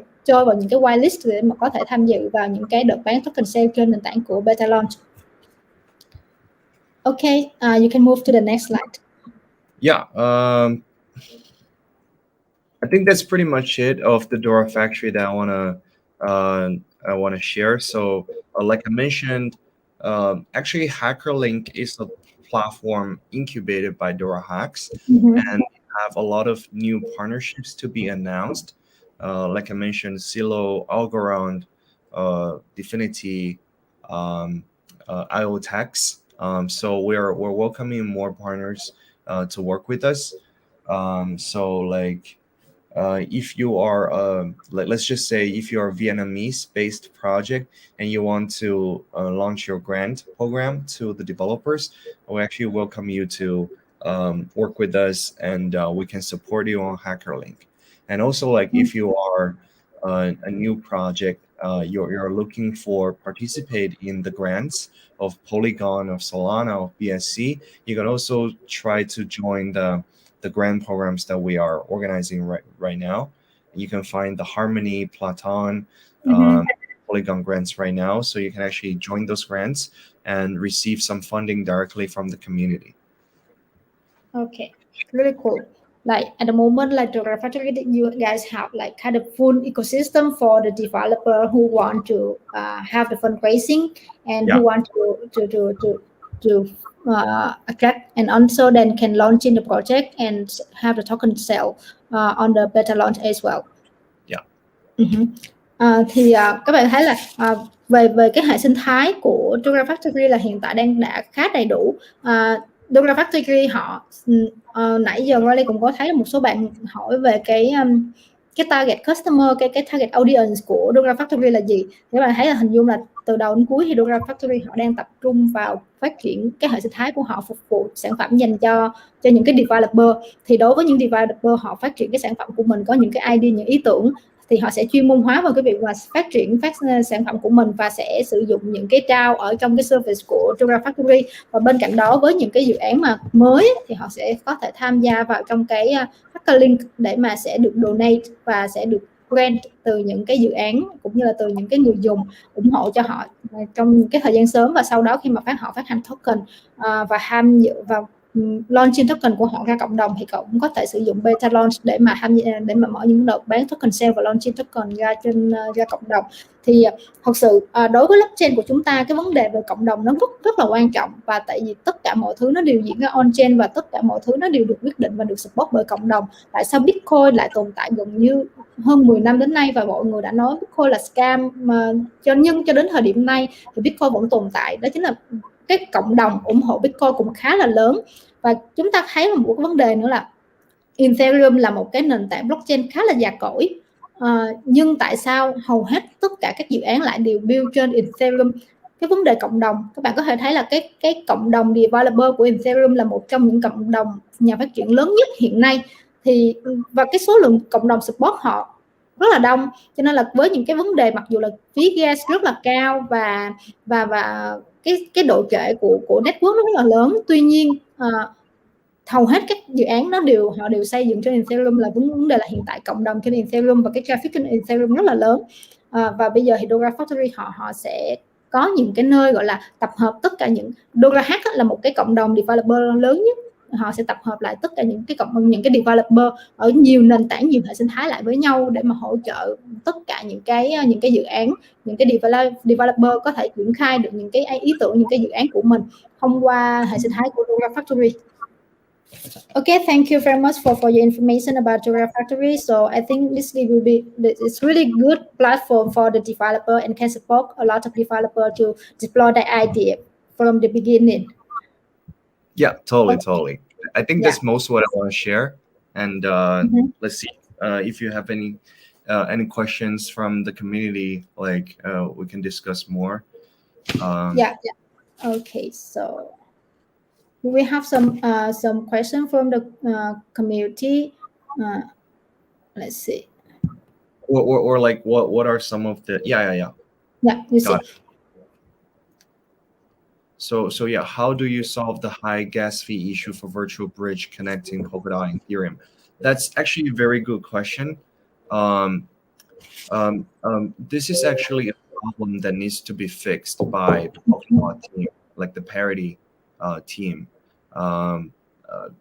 This is actually very important, not just for DAOs, but for DeFi transactions, which is like far more frequent than DAO like transactions.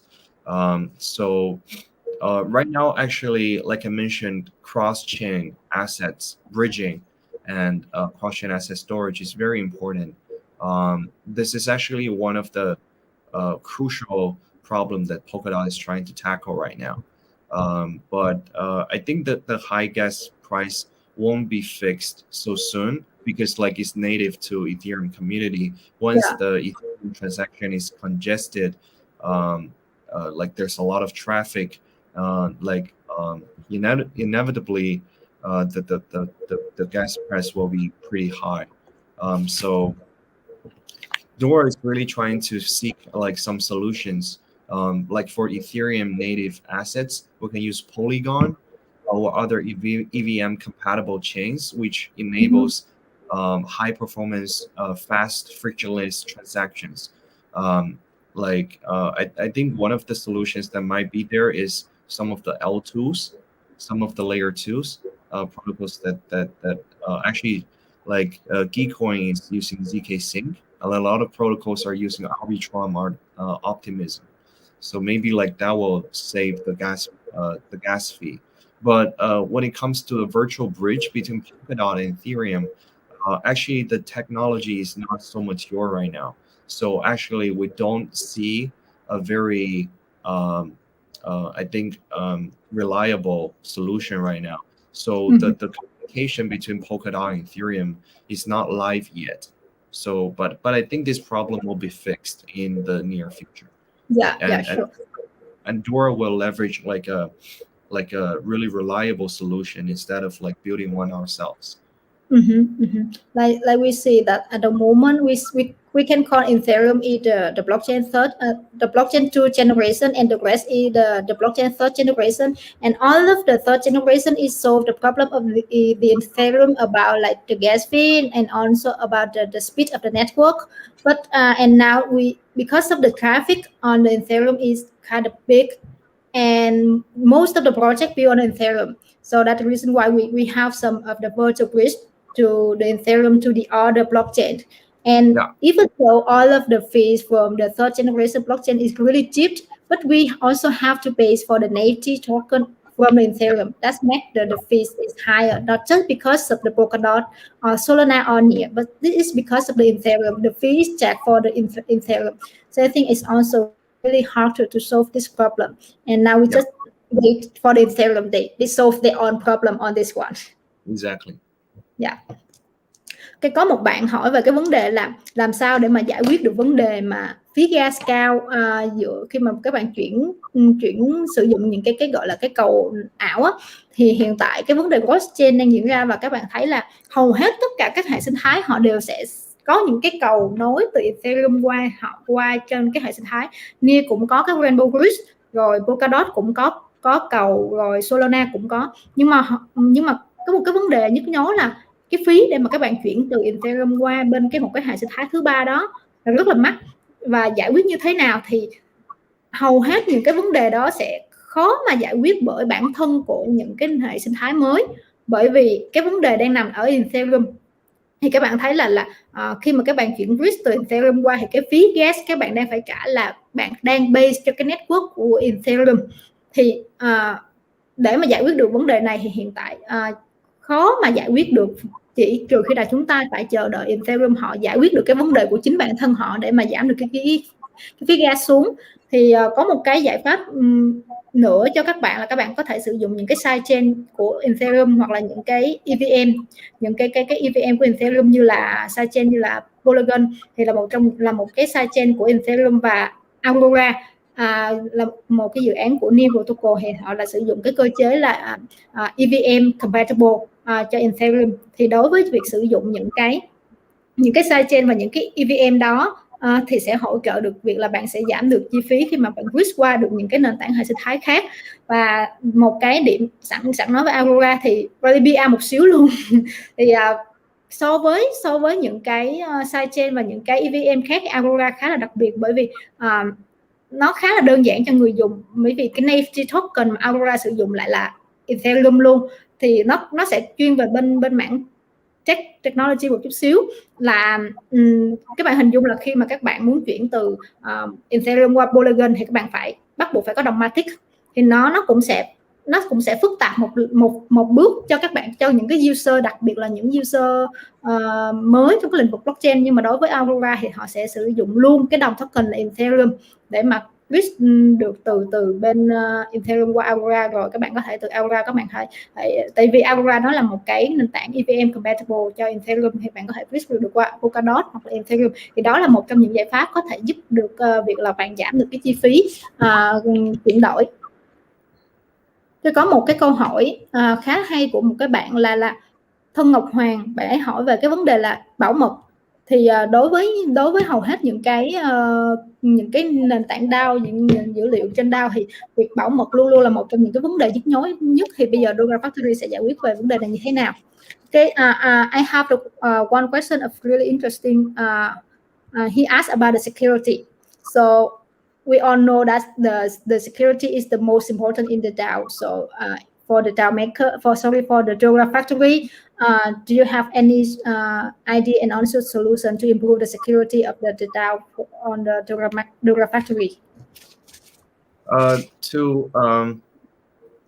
One of the reasons we chose Polkadot as the native blockchain to host the Dora Factory parachain is because we can share the security with Polkadot and Kusama network, which is great, and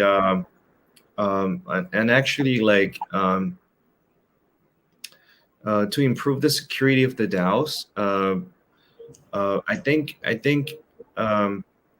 definitely, like, we should do very, very rigorous code review for every time we deploy a DAO, and like, it's a decentralized platform. So actually, one of the biggest historical event is that the DAO incident, which is 15% of Ethereum is hacked, and that also leads to the how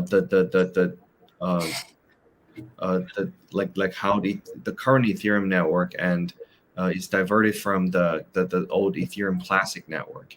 So it's one of the largest hacking incident in the blockchain industry. So tens of millions of dollars involved.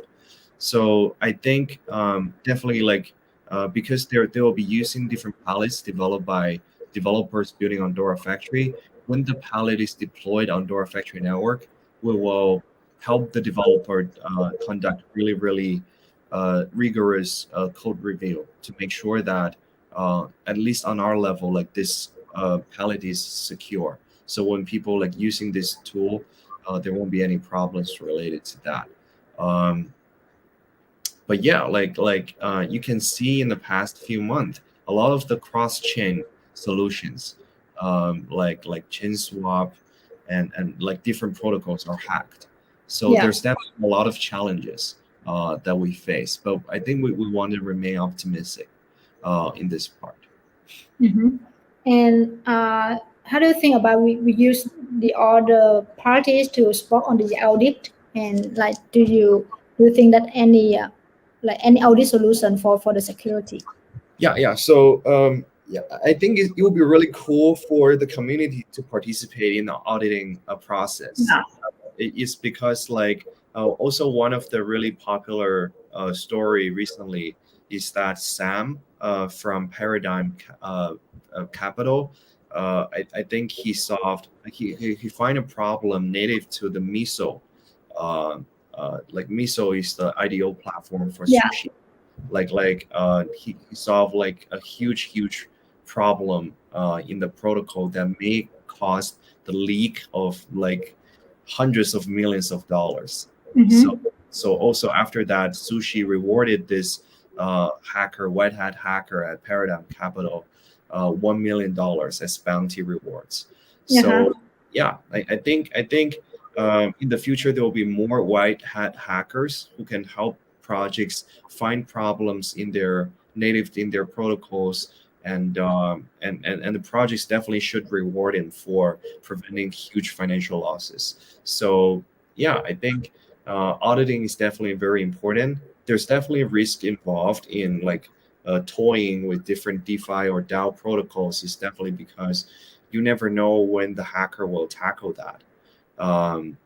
So yeah, like I think that's the magic, and like why the whole blockchain world is very attractive. Because it's very new. So there's definitely going to be a lot of problems, but like together as a community, we can solve them step by step. Yes. So now we can see that how important of the big developer community is. So when we have the big developer community, they can support us on the auditing for the smart contract and protocol. Yeah. Ok, thì thật sự có một câu hỏi rất là hay của bạn Hoàng, thì bạn hỏi về vấn đề là security issue. Thì các bạn thấy là hầu hết hiện tại đa phần là các vấn đề hack diễn ra ở cái đoạn là cross-chain. Về công nghệ của chúng ta, đối với trở về vài năm trước thì các bạn thấy là cái việc mà những cái chain khác nhau họ communicate với nhau khá là khó, nhưng mà đối với đến thời điểm hiện tại thì công nghệ đã bắt đầu phát triển lên, và các hệ sinh thái, những cái blockchain đã bắt đầu được community với nhau thông qua những cái bridge, và rủi ro hiện tại vẫn đang có, và các hacker họ sẽ tập trung vào những cái điểm đó để mà hack. Đó chính là một trong những cái lý do mà vì sao Dora Factory họ chỉ lựa chọn cái nền tảng security của mình là Polkadot. Polkadot là cũng như là một trong những dự án và một trong những hệ sinh thái lớn, và co-founder là đi ra từ Ethereum, thì sẽ hỗ trợ hơn về cái vấn đề là bảo mật so với việc là sử dụng một cái hệ sinh thái mới. Và thêm một cái việc mà nãy giờ Riley có nói là và Steve có trao đổi với nhau về vấn đề là hack á, thì đa phần là cái nền tảng công nghệ đang quay trở lại là cái vấn đề là nền tảng công nghệ cho đến thời điểm hiện tại là chưa có thể support được một cách hoàn hảo cho những cái vấn đề về cross-chain của chúng ta, cho nên chúng ta gặp rất là lớn trong khá là nhiều cái vụ hack diễn ra gần đây trên DeFi. Và quay trở lại cái vấn đề đó thì chúng ta sẽ thấy là bên cạnh việc là dự án họ sẽ chắc chắn rằng trước khi launching thì họ sẽ có những cái gọi là internal audit đó, là những cái developer trong nội bộ họ sẽ audit và kiểm tra sản phẩm rất là kỹ càng trước khi mà họ launching ra với cộng đồng. Nhưng mà tuy nhiên là đối với một nhóm nhỏ audit một vấn đề thì sẽ không thể nào mà thấy được hết tất cả các vấn đề. Các bạn thấy là nếu như bạn nào có theo dõi những cái chuỗi video 24 giờ của Chief S thì cũng sẽ thấy là ngày hôm qua có một thông tin là Miso trên nền tảng của SushiSwap là bị hack, hình như là 3,2 triệu đô, không nhớ rõ chính xác. Thì các bạn thấy là nền tảng họ mới thuê những cái hacker mũ trắng để mà trả thưởng những cái bounty, những trả thưởng để mà giúp cho những cái hacker để mà kêu gọi những cái hacker mũ trắng có thể hỗ trợ và tìm ra những cái bug, những cái lỗi để mà dự án có thể sửa lỗi. Thì quay trở lại cái vấn đề đó thì các bạn có thấy là một dự án mà có được một cái cộng đồng developer lớn, đặc biệt là những dự án làm về chuyên về cái lĩnh vực công nghệ như vậy, thì cần phải có một cái cộng đồng developer cực kỳ lớn để mà sau khi mà dự án họ đã internal testing rồi thì sẽ đem qua bên ngoài cộng đồng testing. Như vậy thì đối với có được một cái khối lượng lớn developer ủng hộ thì sẽ nhận được support của nhiều người và sẽ giúp tìm ra những cái bug trước khi mà dự án được launching chính thức, sẽ giảm thiểu được rủi ro trong cái vấn đề giảm thiểu được khá là nhiều rủi ro trong cái việc mà bị hacking sau này. Và hy vọng rằng cái nền tảng công nghệ của chúng ta vẫn đang phát triển không ngừng và các nhà phát triển họ vẫn đang làm việc để làm sao đó giúp cho cái nền tảng được an toàn nhất. Có nghĩa là bây giờ trên mỗi hệ sinh thái là cái vấn đề security là đã được đảm bảo rồi, nhưng mà các hacker họ sẽ tập trung tấn công vào cái vấn đề là khi mà các access được chuyển từ hệ sinh thái này blockchain qua hệ sinh thái khác thì sẽ bị exploit và tấn công vào trong cái lúc đó. Thì đây chính là cái thời điểm mà hiện tại vẫn đang là một cái vấn đề nhức nhối của công nghệ blockchain của chúng ta, và mọi người, những cái hacker mũ trắng cũng như là toàn thể những cái developer họ đang cố gắng phát triển để mà fix được cái vấn đề này. Okay, so okay, do you see any other interesting information, interesting question?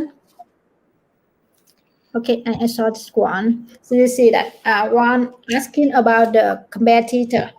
So he asked that like, who are the competitors of the Dora Factory, and what are the Dora Factory boys better than the competitors? Yeah, so I think to answer this question, we need to understand first, Dora Factory is a DAO infrastructure.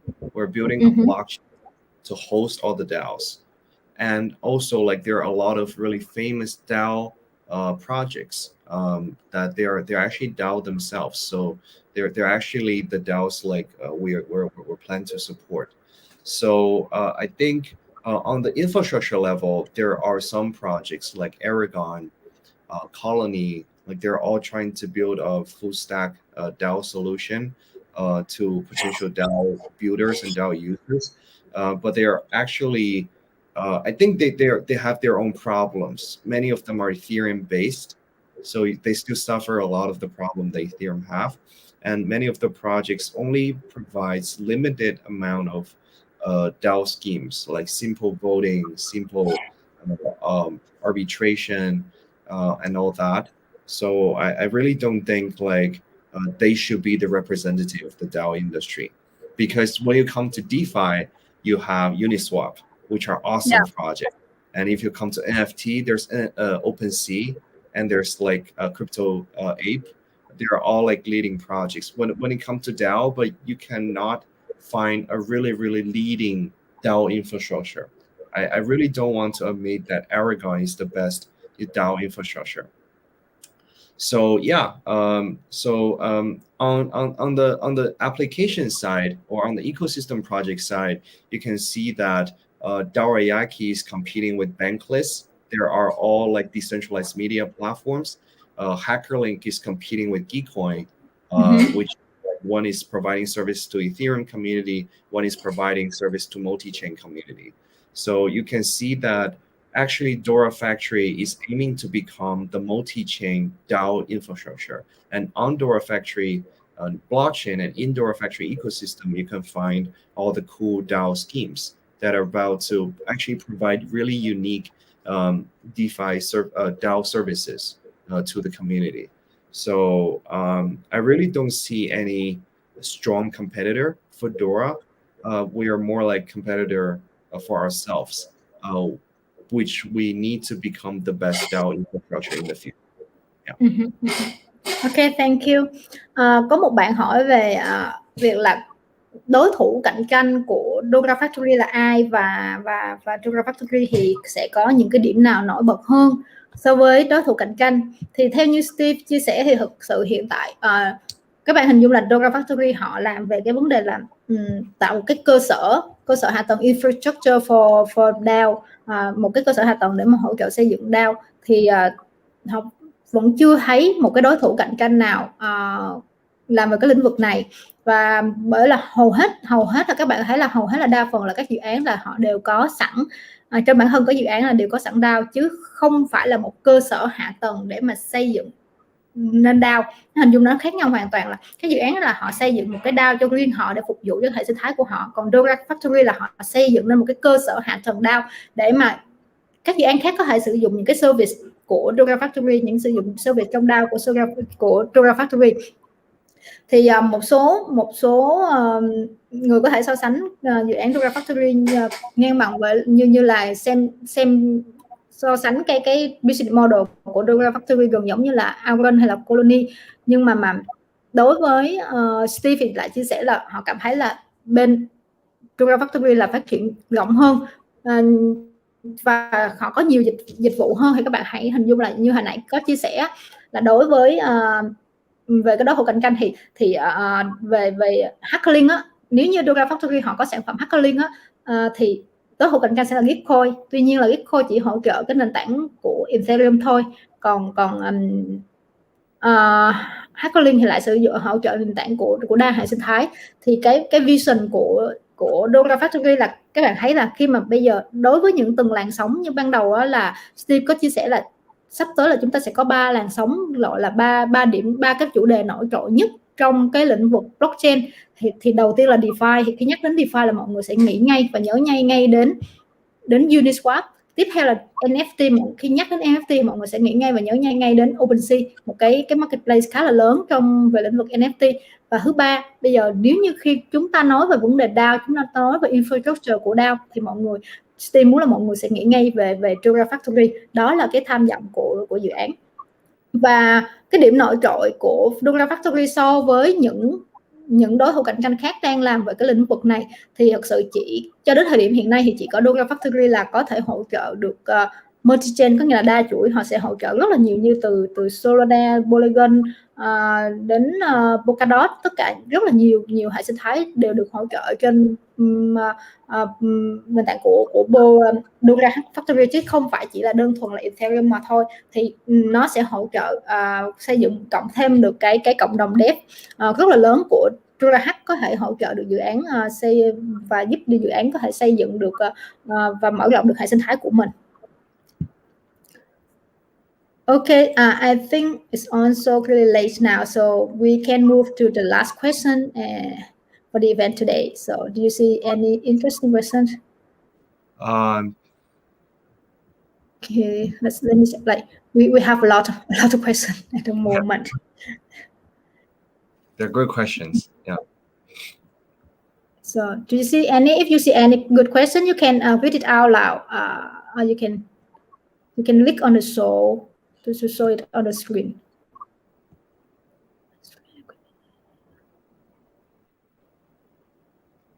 Yeah. Okay.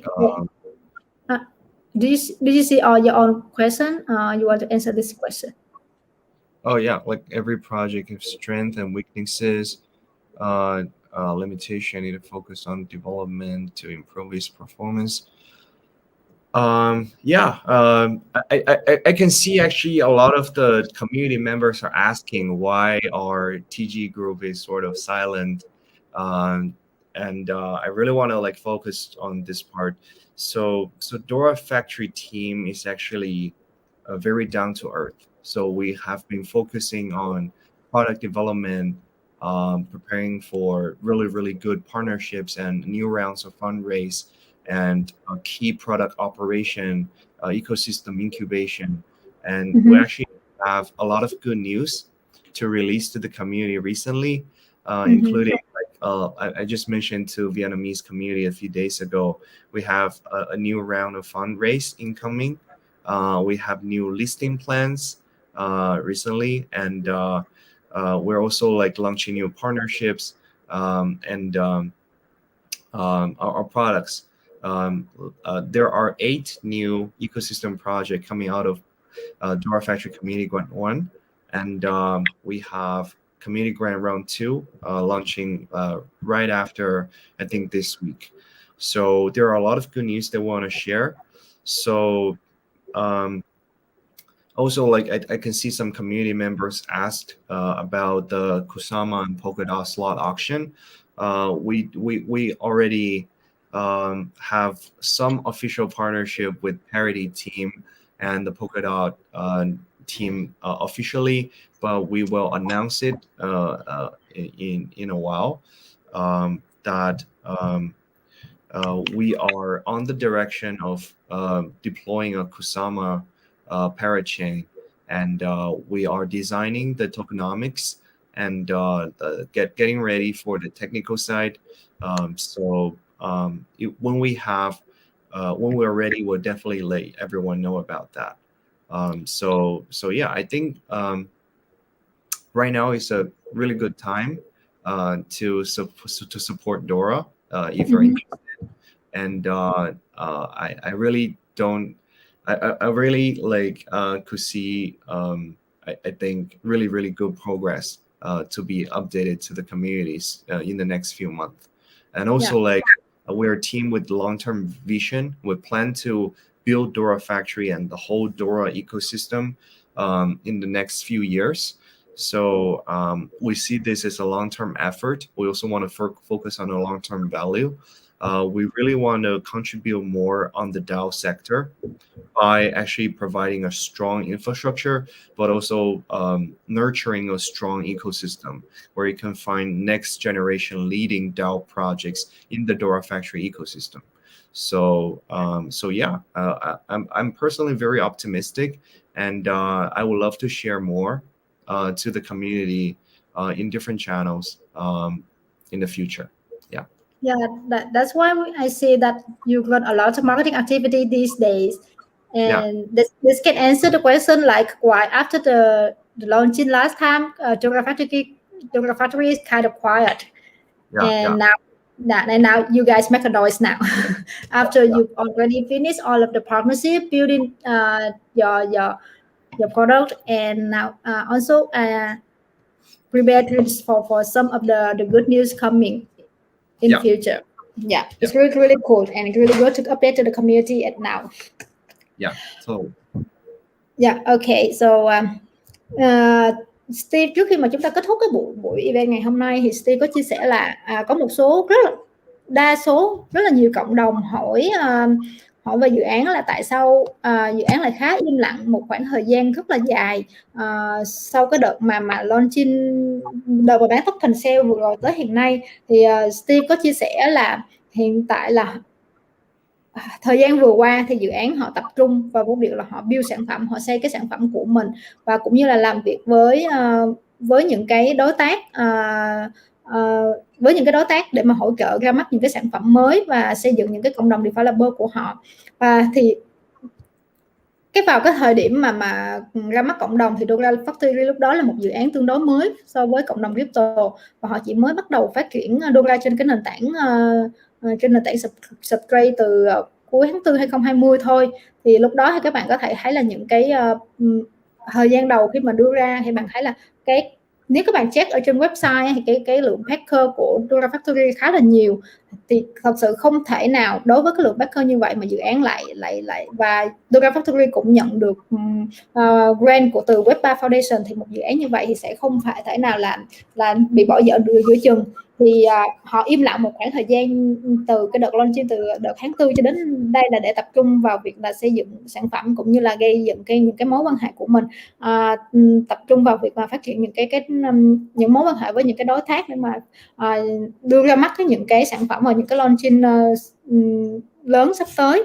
Thì Steve cũng có chia sẻ là sắp tới họ sẽ tham gia vào việc mà đấu giá parachain ở trên nền tảng của Kusama và được hỗ trợ bởi một trong những cái backers, những cái backers của dự án để mà hỗ trợ họ đấu giá trên cái nền tảng của Kusama. Và sẽ rất là nhiều những cái dự án, những cái thông tin mới sẽ được ra mắt với cộng đồng vào những thời gian tới. Đó chính là lý do vì sao mà các bạn có thể thấy là gần đây Steve rất là năng nổ trong việc là tham gia những cái buổi livestream với cộng đồng Việt Nam cũng như là đối với cộng đồng thế giới, và họ đang muốn đẩy mạnh vấn đề là marketing để mà hỗ trợ đưa ra mắt dự án, hỗ trợ để mà promote dự án đến với càng nhiều cộng đồng càng tốt. Và hiện tại thì đối với trên nền tảng hệ sinh thái của Dora Factory đã có hơn 8 dự án đã hoàn thiện và sắp sửa thì họ sẽ chạy sẽ cho chạy testnet những cái dự án đó. Thì họ đang bắt đầu dần dần hình thành những cái sản phẩm đang bắt đầu được hình thành ra, và hệ sinh thái đang gần như được hoàn thiện hơn, và họ bây giờ bắt đầu sẽ ra mắt với cộng đồng, cũng như là đang sắp tới sẽ có những cái thông tin khá là thú vị về những cái buổi như là họ sẽ nhận được thêm một cái phần quỹ đầu tư mới từ phía đối tác, thì sẽ được thông báo cụ thể với các bạn sau, và những cái sản phẩm mới sẽ được launching, cũng như là sẽ được thông báo vào cộng đồng về những tháng gần đây, những tháng tiếp theo. Thì mọi người hãy là stay tuned với dự án và hãy follow những cái kênh channel của Dora Factory để update tất cả những cái thông tin mới nhất từ phía dự án. Và Steve hiện tại đang rất là tự tin, cũng như rất là phấn khởi về cái sự phát triển của Dora Factory trong cái thời gian tới. Và theo như Steve chia sẻ thì sau cái làn sóng của DeFi và NFT thì sẽ đến cái làn sóng của DAO, thì Dora Factory cũng hy vọng cũng sẽ là một trong những cái dự án đi đầu về cái xu hướng mới trong tương lai. Okay, yeah, I think it's really interesting for sharing to the community the upcoming plan of the Dora Factory, and we can see that the project is improving and like building a lot of things, and the team is also really hard working on releasing the new product and to complete the ecosystem of Dora Factory. Yeah, I tried to do my best, and yeah, thank you, Riley, for having me today. It's been like a wonderful AMA. Most of the important topics have been covered, and I'm very happy to share my personal view about DAO with the Vietnamese community. I would love to come more often to talk more about DAO. If you guys are interested, I think it's going to be the next big trend, not just the short term. But I think I can see a future where every company, every project can be run in the form of DAOs, and it's already happening. I think a lot of the Twitter KOLs in the crypto space are talking about DAOs. So yeah, like if you're interested in DAO, you can stay tuned to Dora Factory's most recent updates. Also, like our cool new DAO projects like Darayaki and HackerLink.